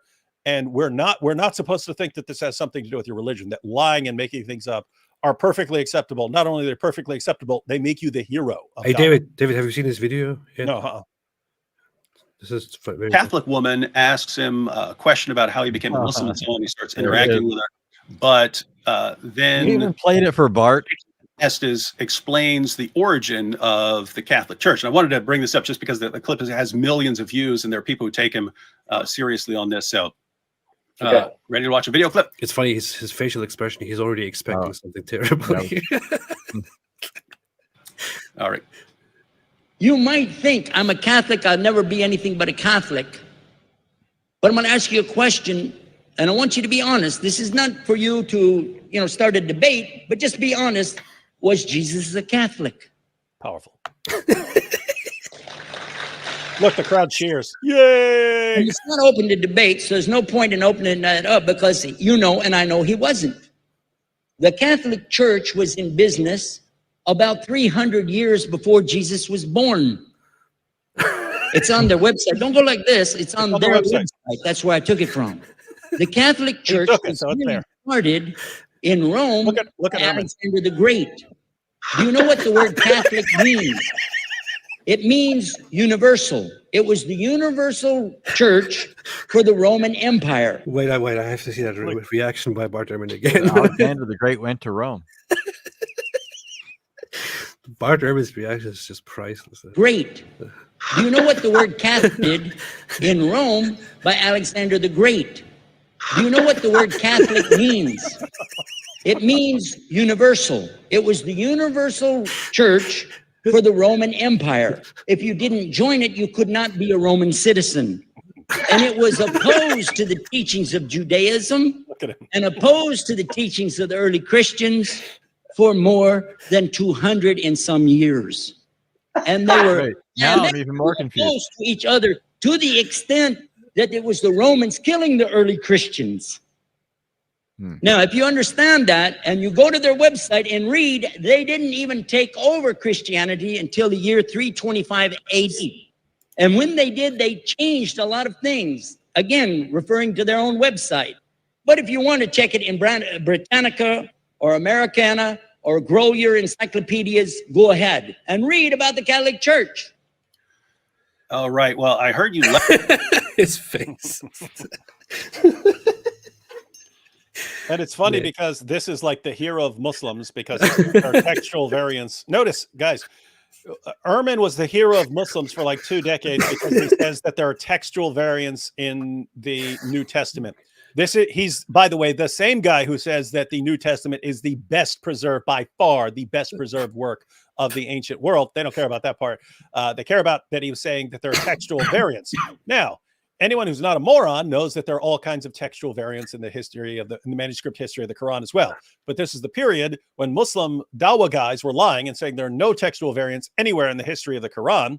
And so acknowledging that there are textual variants in the history of the New Testament, which any Christian would acknowledge, that became a big issue and he became their hero. But if he's like laughing at the absurd claims of the Dawah guys, their fans won't care at all about that. It's only this is so fascinating to me that you could have Ehrman acknowledging that this is insane. Even in the I went through a story in the Quran and showed that Muhammad obviously got this from a fabricated Christian source, and he thought it was obvious too. No, they don't care even slightly about that. It'll all be, he says there are textual variants in the manuscript history of the Bible, and that's a huge problem for the Bible, but not with the Quran because it's okay with the Quran. Yeah. Wild stuff. Stuff. I'm an atheist. Pretty fantastic. And by the way, earlier we talked about this briefly, but I completely forgot that this exists. Was indeed crucified. What's up with your hair? Right. I know in Islam the teaching is that he was not actually crucified. I think on a historical basis, Jesus was absolutely crucified. I think that there is, as a historian, there's almost no doubt about that. And in case your audience doesn't know, I don't identify as a Christian. I mean, I was raised a Christian, but I'm an atheist now. I don't have a particular stake in any of this information personally. But I think the crucifixion of Jesus is probably the best attested, one of the best attested events of his life. It's found all over the place in our early sources. It's even mentioned by non-Christian sources, and it's a kind of a complicated thing for me to argue. Although I can at length, if somebody wants me to, it's not the kind of thing that Christians would have made up about him if they wanted to make up legends. If they wanted to make up something about Jesus, it wouldn't be that he got killed by the enemy, tortured to death. What they would have made up is that he became the king and he's sitting on the throne in Jerusalem. But they couldn't make that up because everybody knew it wasn't true. And so they had to say, well, yeah, he got crucified. But then they ended up saying that because he was crucified, that was significant, that it was the plan of God. And but they're kind of explaining it. They're not. Yeah. Yeah. So this is a part where he already says we know for sure that he was crucified. But then the Muslim side will be like, you see, Bart Ehrman is on our side, and we all know that crucifixion didn't happen. They just made it up. Yeah. But he goes even further in that video alone and explains how Muslims probably misunderstood certain things which later Christians believed in heretically, because of their belief that Jesus is God, and they have to explain somehow how he died and all that. Very, very interesting stuff. Josh Wood said Islam is packed with fallacious claims, and that verse is true, that Islam started speciation. Not all atheists believe this, but what is your view, AP? What are you talking about? What are you talking about? That verse is truth, that Islam started speciation. Not all atheists believe this, but what is your view, AP? I don't know what you're talking about, Yeah, but we don't I know what you're believe talking it. about. But I believe it too. Yep. I don't know what you're talking about, but I agree with it. Yeah. Puticini gifted 20 memberships. Very, very nice. Hey, Puticini! Puticini, pizza. Anthony's Italian, so that's your homeboy. Puticini. I wanted a veal, a scallopini, and a Puticini. A margarita pizza. Thank you, Puticini, for that. Now we have 20 new members. This will help this cult grow. And then we will take over the world and start a new religion. Thank you. Brett van der Westhuizen said, first live chat, have some South African shekels. By the way, how much is an apostate massage? This is this is a reference to the last time I went live, isn't it? Yep. I completely forgot about that. Yeah. Massagers. Anthony, Anthony, it's a similar situation when hijab starts babbling about golden showers and gimps and stuff like that. It's like you don't know what people are talking, you don't know what he's talking about, and you don't know how perverted he is. But yep, these are AP's fans. No, not at all. Not at all. Thank you, Brett. Thank you. Very nice to have you here. Massages, by the way, $50. David Wood, do you think we will live to see apostasy rates at 50% and greater? Thanks, David Wood and AP. Well, the apostasy rate went from close to 0% to... Oh, wait, this person's name is Christina. That's nice. This is in Arabic, it says Christina. The apostasy rate went from close to 0% to 24% among young Muslims in what, decade and a half. So yeah, I think we're going to get 50%. In fact, let's get it to 100. And you're speaking from a certain perspective when you say it went from 0 to 24. The fact is, if we go by Muhammad's reasoning, everybody's born a Muslim. Yeah, massive. Yeah, it's been way higher than 50%. Not everybody's a Muslim today. That must mean that there's a massive apostasy that took place. There's at least 5 billion non-Muslims on the planet who were born Muslims. It is going to become an avalanche. RY said, does Allah have fluid under his throne? He does. He does. Have you ever seen Mufti? Oh, man. Have you seen Mufti's video on this? When he was making fun of... It's hilarious. Yeah, I have. I did a whole video on it where so here's the background. People should go check it on my channel. Yasser Qadhi's doing a video where he's defending the idea that Jesus is going to return according to the Islamic sources, because there's actually good room to question that. It's popular for Muslims to say it, but there's in the Quran. It's not clearly in the Quran. And so Qadhi's doing this whole video, like an hour long, trying to defend it.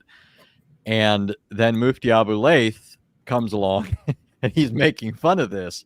He's saying how hopelessly bad Qadhi's arguments are. And then he points to some other embarrassing facts about some of these narrations.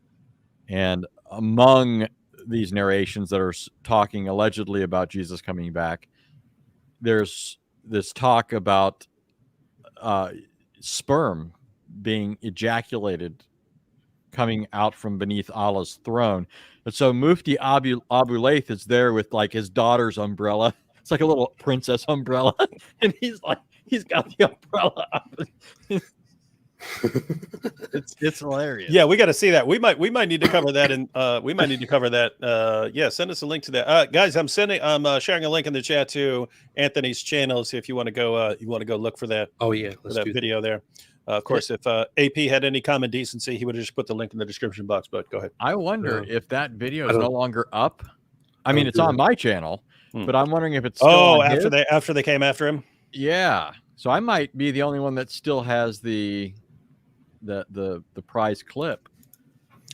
Oh yeah, you might be the only one. So that might be the only source of that. Yeah, we might have to actually check it out from Anthony if it's not available. But yeah, AP pinned my link to Anthony's channel for those of you who want to go check out Anthony's stuff afterwards.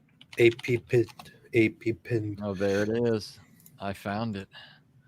This is hilarious. I'm going to send it to AP. So, oh, you want me to? I will put it in the description. How about that? Here you go. How about that? How about no? I don't buy your ally. Your ally. It is. So the whole idea of in the Quran, it says that Allah. I'm trying to remember the whole thing, the whole narrative as it goes, but Allah basically there is nothing except water. Then Allah, and there's Allah's throne. Allah then creates the heaven and the earth, two formless things. That He forms them slowly, and He places Himself above the heavens and all of that. And we have a hadith which goes into detail and explains how there was first only water, and Allah's throne was above the water. And it's a very interesting hadith, which we should actually have a look at. I want to refresh my memory kind of about that, because it's a very, very interesting one. I made a video about that a long time ago, which I called the flat earth in the Quran, because that's what you get basically when you follow the logic there. But yeah. I don't have the sources ready right now, and I can't look it up right now. Anyway, Charles 714 said, leaving Islam is half the battle. Accepting Jesus as your Lord and Savior is how you win the war. For your soul and eternity, Islam sucks balls. That's, of course, a reference to the god Baal. It has nothing at all to do with any body parts. Yes, get your minds out of the gutter, AP fans. Yeah, don't be ridiculous. You know, interestingly, so the chief god of Muhammad's tribe. Perfectly good explanation. Oh, dang. What is I know that? why. I know why. I saw it. What is happening? Okay. What? It's not a big video here on the side. Okay, go ahead. So the term Allah means the God, right? And that would be the term reserved for the chief deity of the pantheon. But the particular name that they gave to their god was Hubble. Oh, right? yeah. And the reason that's interesting is because how could they have known about the space telescope? In Hebrew, that's what I just thought. In Hebrew, when you say he is Baal, so if you look at, for example, 1 Kings 18, when Elijah's contending with the Baal worshippers, the Baal worshippers are crying out saying, he is Baal, he is Baal. And in Hebrew, it's Hubal, Hubal. Hubal. So it's interesting. Some evidence exists to say that as the pre-Islamic Arabs engaged in their worship, they thought of Allah, the chief deity, the head of the pantheon. That was Hubble. That was their god.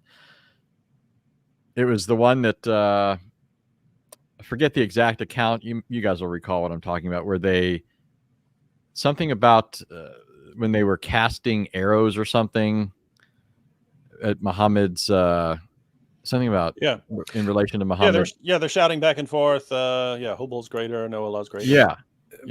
That was a common practice among such early pagan religious groups of casting arrows in order to come to a decision, and that particular instance is about that was before Muhammad was born, according to the narrative, I think, which is about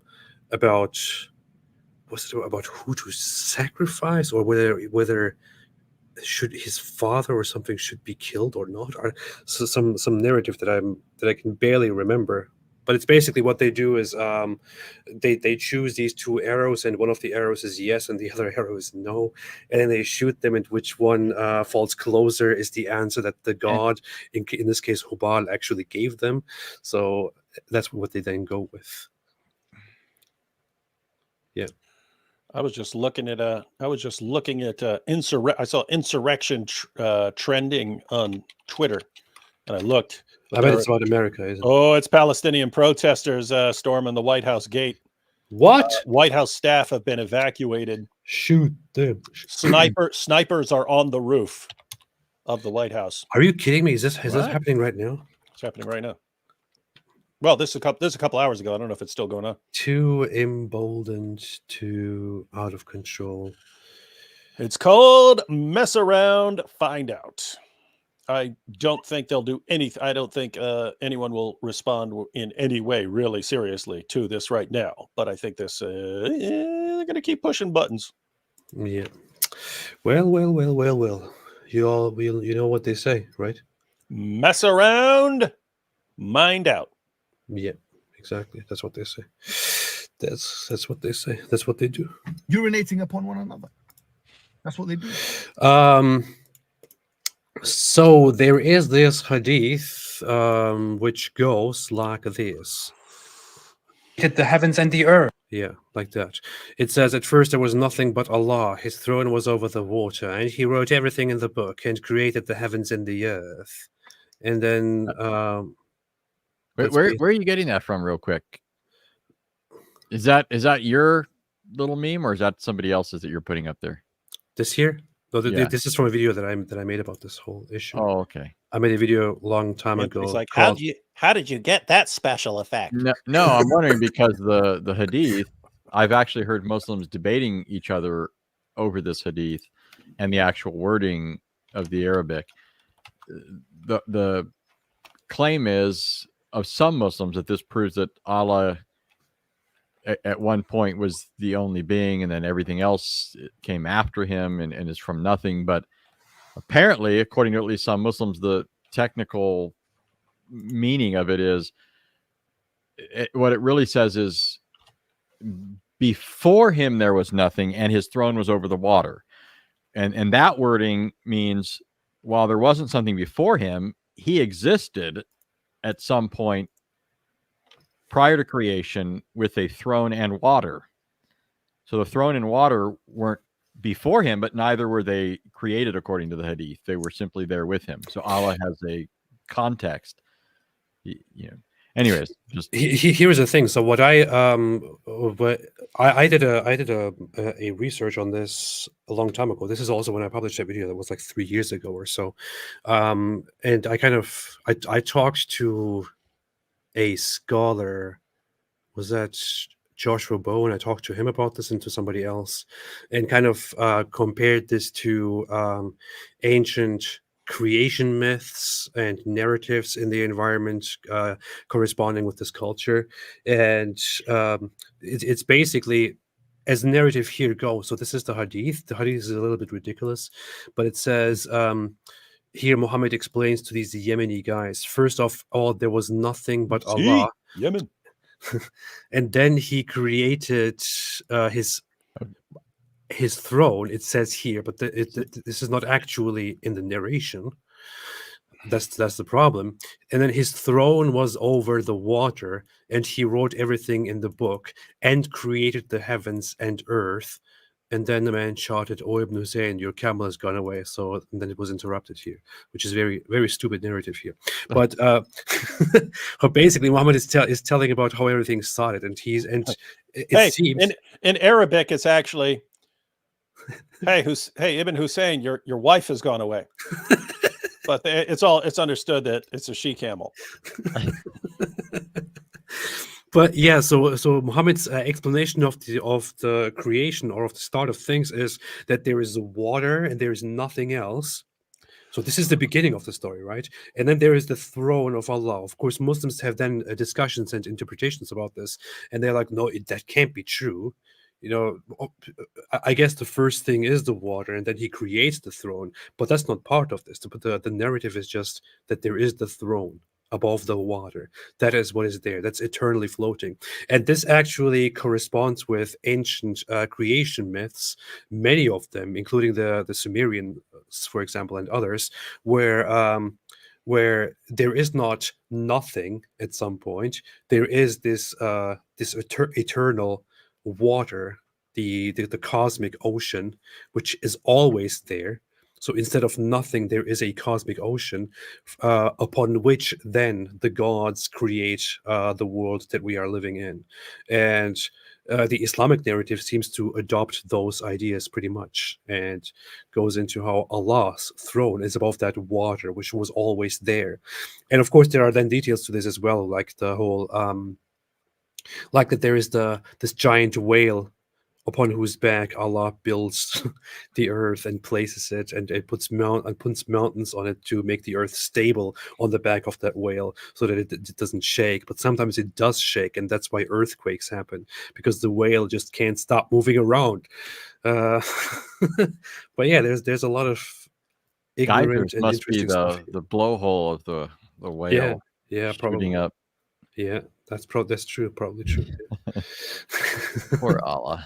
Yeah, poor Allah. So I didn't know that's where you were going. I thought you were going somewhere else. But as soon as I saw that, I was thinking, man, I hear Muslims arguing about this, saying that it doesn't actually say that he created the throne in the water. It presupposes they were already there with him. Pretty much. Shorish Fatih is still stuck on Shakira. I don't know why. There's Avi Shakira. It's just terrible. Truth Seeker said, I love answering Islam.org. Yeah, it's a very good source. 2 of the 3 up here on this show have a bunch of articles over on answeringislam.org. And I read a bunch of articles there. So yeah. It was actually one of my favorite things when I first started going into online polemics. Yeah, maybe you should read a few more. Ones about Christianity. And you know what? At that same time, I also encountered another website which was called Answering Christians or Answering Christianity. Oh gosh, which is Osama Abdullah. Yeah, wow. Real winner thing there. on the internet. It's so stupid. Spaghetti. Spaghetti. That's all spaghetti. You guys engaged in debates with that. Yeah, I did like 3 or 4 debates with him back in the day. Man, because he was considered he had the most popular Muslim website in the world. His arguments were terrible. He sucked as a debater. Everyone always destroyed him. So fortunately he's not as popular as he used to be. But oh my goodness, there was one genius thing about it. He bought, what was it, answeringislam.com. I think it was back in the day. So people that didn't know the difference would look for the site we wrote for, answeringislam.org, and they would often find his website. But his website was so disorganized. It's like the most disorganized thing I've ever seen. And so he has some stuff there that I think, people could probably use to try and throw a monkey wrench into a Christian's argument or whatever, but it was so hard to navigate that it made it virtually useless. The funny thing is, I remember looking for video ideas back in the day, and then going on Answering Christianity and seeing some really absurd, stupid stuff, and thinking, okay, I'm going to make a video about this.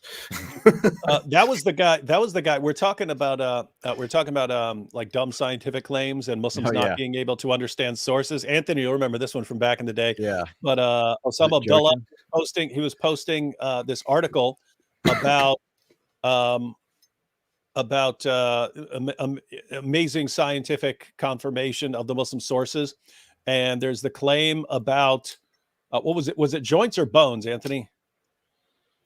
Oh, wasn't it the number? Yeah, it was 360 number of joints. Yeah, there's 360 joints. Yeah. So anyway, so he included a hyperlink, and it says, and this has been confirmed by medical professionals, and it's a link to some hospital website, and it says, and you click on it, it's a hyperlink to a part of their website, and it says joints 360. And so people click on this. Wow, 360. It's been confirmed. How could Muhammad have known this? 360 joints, because that's in the hadith. There are 360 joints in the body. Anyway, someone eventually scrolled. Not one of his fans, but Christians eventually scrolled up. It was the phone directory, right? Right. So you dial the phone number, and then you have the what's it called when you you enter a 3-digit code depending on who you want. And the joints department at the hospital, their code was 360. So you'd enter the phone number and then 360. And everyone started pointing out, wait, so this is the new proof of Islam? A phone number? Oh, extension number. It's called the extension number. Yeah. So 360 was the extension number on the hospital's website. And this became the new proof of Islam. But it just goes along with, these guys do not have to have any ability to understand sentences, anything they're talking about. Just find stuff that seems to suggest that Islam is true if you're a moron. Muhammad smoked 360 joints. You see, it's a miracle. How did he do that? Joshua wouldn't have said, I'm a member, right? And Wednesday, you are a member, right? I don't know. I don't see it here on the system here. Wednesday. If you are a Wednesday member, then yes, you are a member. That's all I can say. And it's Wednesday. David just confirmed that. You should do the Wednesday dance on Wednesday. Okay.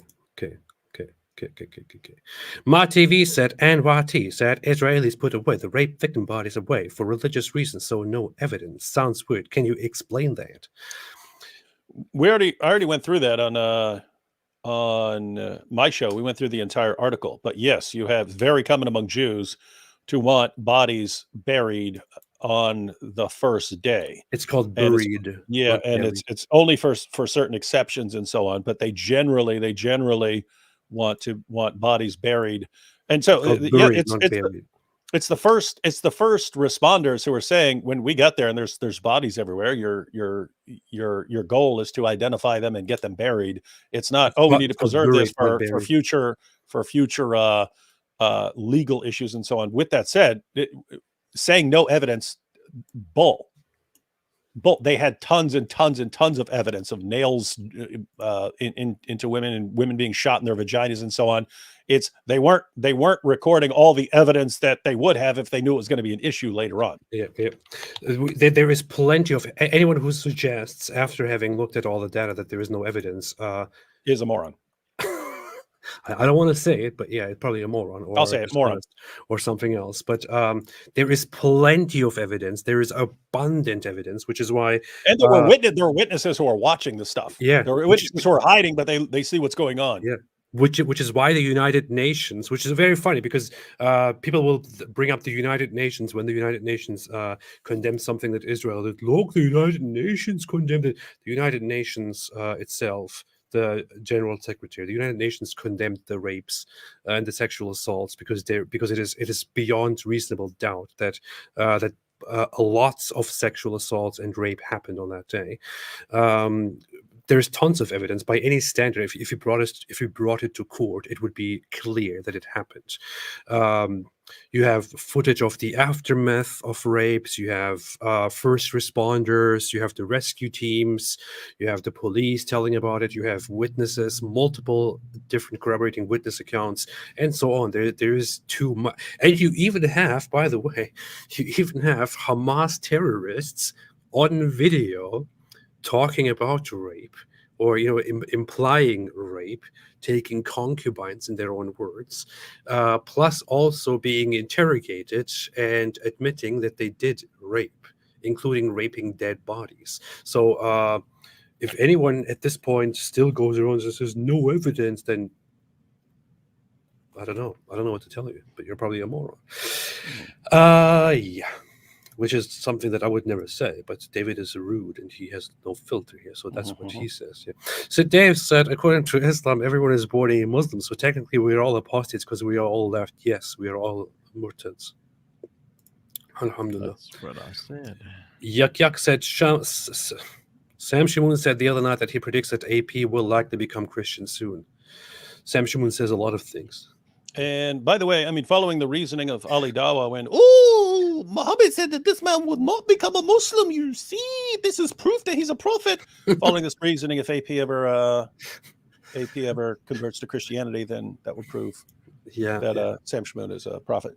I don't know. Like Sam Shamoun, it's like if you watch Sam Shamoun's channel, every live stream that he makes, it's hard to listen to. It's just some guy rambling and yelling about random things. Most of the time makes no sense. Just angrily yelling and stuff. I don't even know what's going on. Like whenever it pops up, Sam Shamoun is live, and I go on there on his live streams. It's like, calm down, man. Why are you attacking critics of Islam on your show here? Sometimes I only tune in on Sam Shamoun's live streams because I kind of want to let out. Like I kind of want to. I enjoy the yelling because it calms me down, or something like that. But hey, other than that, I love Sam Shamoun. Very nice guy. You could get yelled at by Muhammad Hijab. Yeah, I could do that too. Yeah, could do that. If you need that. Could do that. Sometimes I actually go on Sam Shamoun's live streams just to get my needed amount of insults that he will direct at me as soon as he will see me. Yeah. Mrs. Apostate gifted 10 memberships. Hey, this is my wife gifting memberships. You better accept it, people. Yeah, to repeat again, my wife and I, we decided that we will do these live streams. So on Wednesday, we will go live at 10 a.m. Central Time together with my wife, only for members, where we will only stream to members and interact with everyone and stuff like that. It'll be fun. It'll be nice. Ma Pachau Pakuau said, "Hi David, what's your take on Lil Nas X's J. Christ song and video? He provokes with Christian symbols. How do you think Christians should react?" Can I say something about this very briefly before you go and ramble about it, David? Mm-hmm. When certain people whose business consists of selling art, which often tends to be provocative because provocative art tends to sell a lot, when they engage in provocations, knowing very well that these provocations will be picked up and people will react with anger to it, which naturally will increase the amount of talking that people will engage in about that very stuff, which naturally then will increase the amount of listeners and viewers, which naturally then will increase the income that he gets. Then probably the worst idea, if you really dislike it, is to then take the bait and talk about it and be angry about it, because it just means you're doing exactly what the guy wants. So if you dislike it so much, Yeah, I would say the same thing, but in much shorter fashion. If someone's striving for attention, don't give them attention. It's pretty simple. When someone deliberately tries to get if I do this, I'll get tons of attention, everyone will be freaking out, and you freak out, you're kind of, I don't know, giving that person what he wants. So I would say, I don't know, ignore the stuff. Use it for commentary or something like that. But I mean, if you flip out about it, it's kind of what he's looking for. So now the only time someone's looking for attention and you want to give it to them is when it's me. Yeah. No, I mean, AP wants attention, so don't give AP attention. But like, it depends. Like, is it actually in your interest to give that person attention? Like, if you spot a Dawa guy who's like a complete narcissist and dying for attention and is using the position of a da'i to boost himself up and prop himself up, you actually do want to give him attention, because you get a bunch of narcissists in control of anything, they will eventually start ripping it apart to get attention for themselves. So, and by the way, Lil Nas X, it's kind of the same thing. You can sit back and watch. If you sit back and watch, then he's going to do something else. He's going to try and one up that to try and get more attention. Oh, that's not getting attention. Okay, then let me do this for attention. And you could just watch someone completely embarrass themselves. Plus, the thing is, you might think it might be very popular or very easy for you to think, oh, this person is engaging in something evil and promoting something evil because they believe in that evil thing. you might not believe it when I say it, or when others say it, but it's pretty simple. Like recently, there was this whole thing about another pop star, Doja Cat, where she depicted herself as a demon and made a whole music video about it. And I know about her, and she's basically she's just she takes nothing seriously, and she explained it afterwards as well. And the same thing is with Lil Nas X. These guys don't believe in evil. They don't believe in the very things that you think they are promoting. They don't believe in the very things that you think they are serving. They just do a certain thing because they see it as provocative. They see it as a source of attention, a source of income, which is why they do it. When you take it seriously and say, no, they're serving an evil agenda, they're trying to normalize evil stuff and all of that, you're just working yourself up for no reason. Because the people who do that kind of stuff, they don't take it half as seriously as you do. They're just doing it for money, attention, fun, or for other things. Yeah. And Alfonso Lapucci said Doja Cat would choose the cow. That's true. That's true. Farfour said Anthony again doesn't know what's going on. Why we're talking about choosing the cow. Do you know what we're talking about, Anthony? I didn't hear that last part, so I was choose the cow. Choose the cow. I choose the cow. You familiar with choose the cow? I choose the cow. No. That was Masab Hassan Yusuf, who I don't know if he was banned from Twitter or if he just decided to leave or something like this, but he had these crazy clips where he's being super intimidated. You know Masab, right? The son of Hamas. He was a son of Hamas founder and so on. But yeah, he has this. He has this clip where he starts off and he's sounding good. He goes, "Look, if I have to choose between 15 million peaceful Jews and millions of Arab clowns, I choose the peaceful Jews. And if I have to choose between 1.6 billion Muslims and the cow, I will choose the cow." And that's what got him in trouble, because everyone is kind of on board until wait a minute. Yeah, even we watched it and we're like, oh, well, okay. Farfour said, you see, Bart is confused. This proves he knows nothing. Cheese adulullah. Yeah, exactly. Anthony, you look like you want to go to sleep.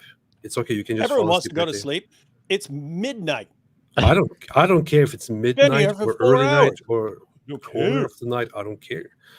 Christophoros said, so Allah made someone look like Jesus on the cross, resurrected a fake Jesus and made him appear to his followers, created the biggest religion in the world, then punished Christians for believing in Allah's deception. That's Islam? Yeah, that's exactly what I said.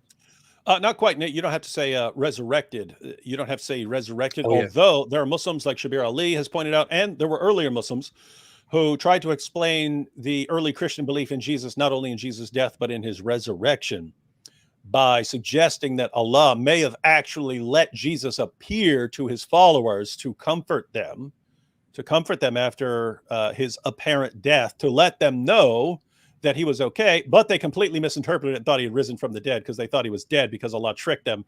And so by Allah having Jesus appear to his followers, even after they thought he was dead and they concluded that he had been raised from the dead, notice now Allah is responsible for belief in both Jesus' death and resurrection. And so guys, Muslims, stop blaming the Apostle Paul, the Council of Nicaea, or anything else.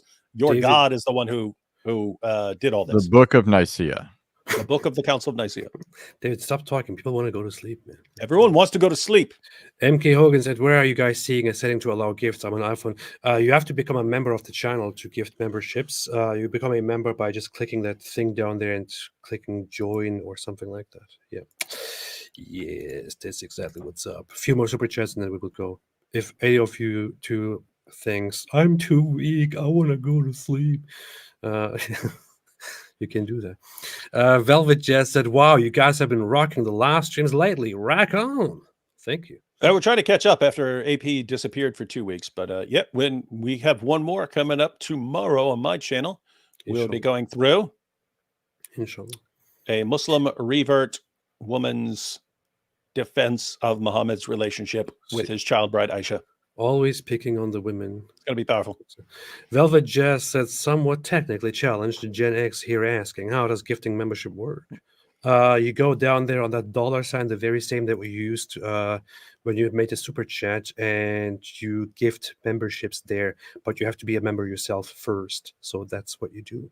Very nice and very noble of you to ask, by the way. I will reward you with a free house, a big house, and 72 virgins with transparent skin after this. Heat Blair said, with 72 virgins comes 72 mothers-in-law. Yeah. With 72 virgins comes 72 big responsibility. Yeah, yeah. Farfour said, Davis Brownfoot is Palestinian. Yeah, they are goats. They're goats. They choose the goat. Carlo Magno said, AP David Wood, have you guys ever tackled the Dawa script? We tackle the Dawa script all the time. It's what we do. Also, there's Anthony here too, not just AP and David Wood. This is so rude. Carlo Magno, I'm going to block you from now on, so you will not be able to. Fine. I like when I go with David, I can say the rudest stuff I want. Oh, yeah? Because I know they're still going to hate him more than me. So that's true. Yeah, that's great. That's good. That's good. Karen Fisher said, Lil Nas X in Boom Boom Room? Question mark. Yes.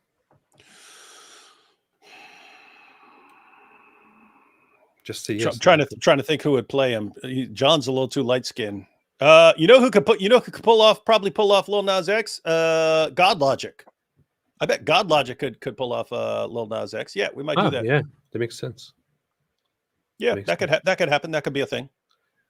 He looks like a short guy too. Yeah. Right? I don't know. Well, no one can tell because you're in a chair. Yeah. Joshua Wooden said, speciation, a human becoming a mouse. Oh, right. Okay. Yeah. You see, scientific miracle. It is a miracle. That is a miracle.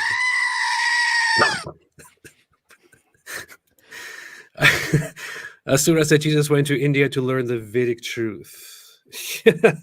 Source. Citation needed. Citation? Trust me, bro. Oh, here we have a fantastic super chat, a super shekel, sorry, of $100 right before we leave. That's a very good, very much appreciated. It says, by Legimatigayon, says, if the Nigerian Christians were more effectively fighting back and putting the Fulani in their place, the Islamic world would be whining about a genocide of the Fulani. Muslim-Christian unity, you'd have Ali Dawa types as far as Malaysia frothing at the mouth. That is true. That is absolutely correct. So Nigerian Christians are actually being genocided by Muslims coming down from the north and then Muslims around them. Yes, if Christians were actually fighting and doing the same thing in reverse, Muslims would be whining about the genocide and demanding the world intervene and so on. Yeah, absolutely pathetic. Absolutely pathetic. Absolutely pathetic. I talked to a Nigerian activist who talked to me on that a while ago, a year ago or two, when there was this instance of this one woman who was accused of blasphemy, and then she was lynched and burned in the middle of the road. Remember, we talked about that a while ago, and he told me all about it, about how so there is a lot of brutal violence in Nigeria going on, a lot of brutal inter-religious violence, but that the Christians basically walk on eggshells and are always careful what exactly they say, because anything can be twisted and interpreted as an offense to Islam, which then can lead to a mob forming and attacking you, and and huge fights between entire groups breaking out, and mass killings. And notice, like Pakistan. So Pakistan's all the way on one side of the the Islamic world. Nigeria is all the way on the opposite side of the Muslim world. And in both places, you have to walk on your tiptoes, because the moment you say anything that could even be remotely interpreted as critical of Islam, a mob will form and kill you. And so, like, how do people in such, from completely different parts of the world, completely different backgrounds, get the exact same idea about what you do, how you deal with Christians. One of life's great mysteries, but you can't say it. You can't give the answer because that would be Islamophobic. Well, you can say it. It's because Islam is the most irrational, ignorant, barbaric, hateful, violent, savage, horrible religion, which shouldn't have any place in an enlightened world, especially in any society which adopts values of peace, progress, living together, tolerance, and all of that. Islam is contrary to any functioning society. If you want to create a society where people respect each other, respect each other's right to think, to live, to exist freely, Islam is contrary to that. Islam is suicide. Islam is social suicide. Islam is the responsibility, the root cause for most of what is wrong in the Islamic world, for the reason why so many Muslim countries are going down the drain, why they can't accomplish a single thing, why Yemen is a pedophilia hub and is experiencing civil war and deaths and starvation and interfighting forever, why every other Muslim country is experiencing the very same thing, why Israel is experiencing terrorism to no end. Islam is the problem. Not Muslims. I'm saying Islam because Muslims themselves are the victims of this, which is why I try to reach them to change, to make them wake up and let go of the stupidity and insanity and the brain death that is called Islam. That is a cancer. Well, but hey, don't be Islamophobic though. That was pretty much the most racist thing I've ever heard in my life, AP. But what else would I expect from a Turk? Thank you. I appreciate that. That's a good compliment. With that said, notice I said racist, and then I said, "What else would you expect from a Turk?" see? Classic. Exactly what Hitler said. Dakota Dog became a YouTube member. Asura said, Bashira Puran text 1721. Please read it. It's around 5,000 years old. I'm sorry, but I have to say one thing. Nobody buys that. Was it disrespectful? Well, yes, probably. And I don't regret that at all. Farfour said, I'm ready for my apostate exam. I hope so. Okay. Well, thanks everyone for watching. Thanks everyone for tuning in. And thanks for always keeping it respectful and not be Islamophobic and all of that, because that is not welcome at all on this channel. David, Anthony, anything else you want to add? Nope. See everyone tomorrow. Nope. I'm hungry. Oh, but check out, everyone check out Anthony's channel. We shared the, you got the link still there pinned at the top, and AP will share the video that Anthony referenced earlier. If it is as funny as Anthony thinks it is, we'll probably be going through the clip and the sources. That would probably you be heard it right here. It is the funniest thing ever. It's hilarious because you've got on top of the stupid hadith, which will make you laugh, you've got Mufti Abu Layth taking one of the most hilarious commentators on anything ever. Okay, I put it in the description of this video, and I call it funniest video ever according to Anthony. Let's go watch it. Okay, all right, wonderful, fantastic. All right, thanks everybody for viewing. Thanks everyone, and also question. This was a good show. And there's the goat. Is it going to do something? You don't know when the goat is going to speak. You don't know. Is it now? No. Is it now? No. No one knows when it's coming. All right, good. All right. Thanks everyone for watching. Have a fantastic day. Christopher said AP secretly prays to God. Yes, I'm also a secret Christian. And with that said, have a fantastic day. And as always, stay away from Islam.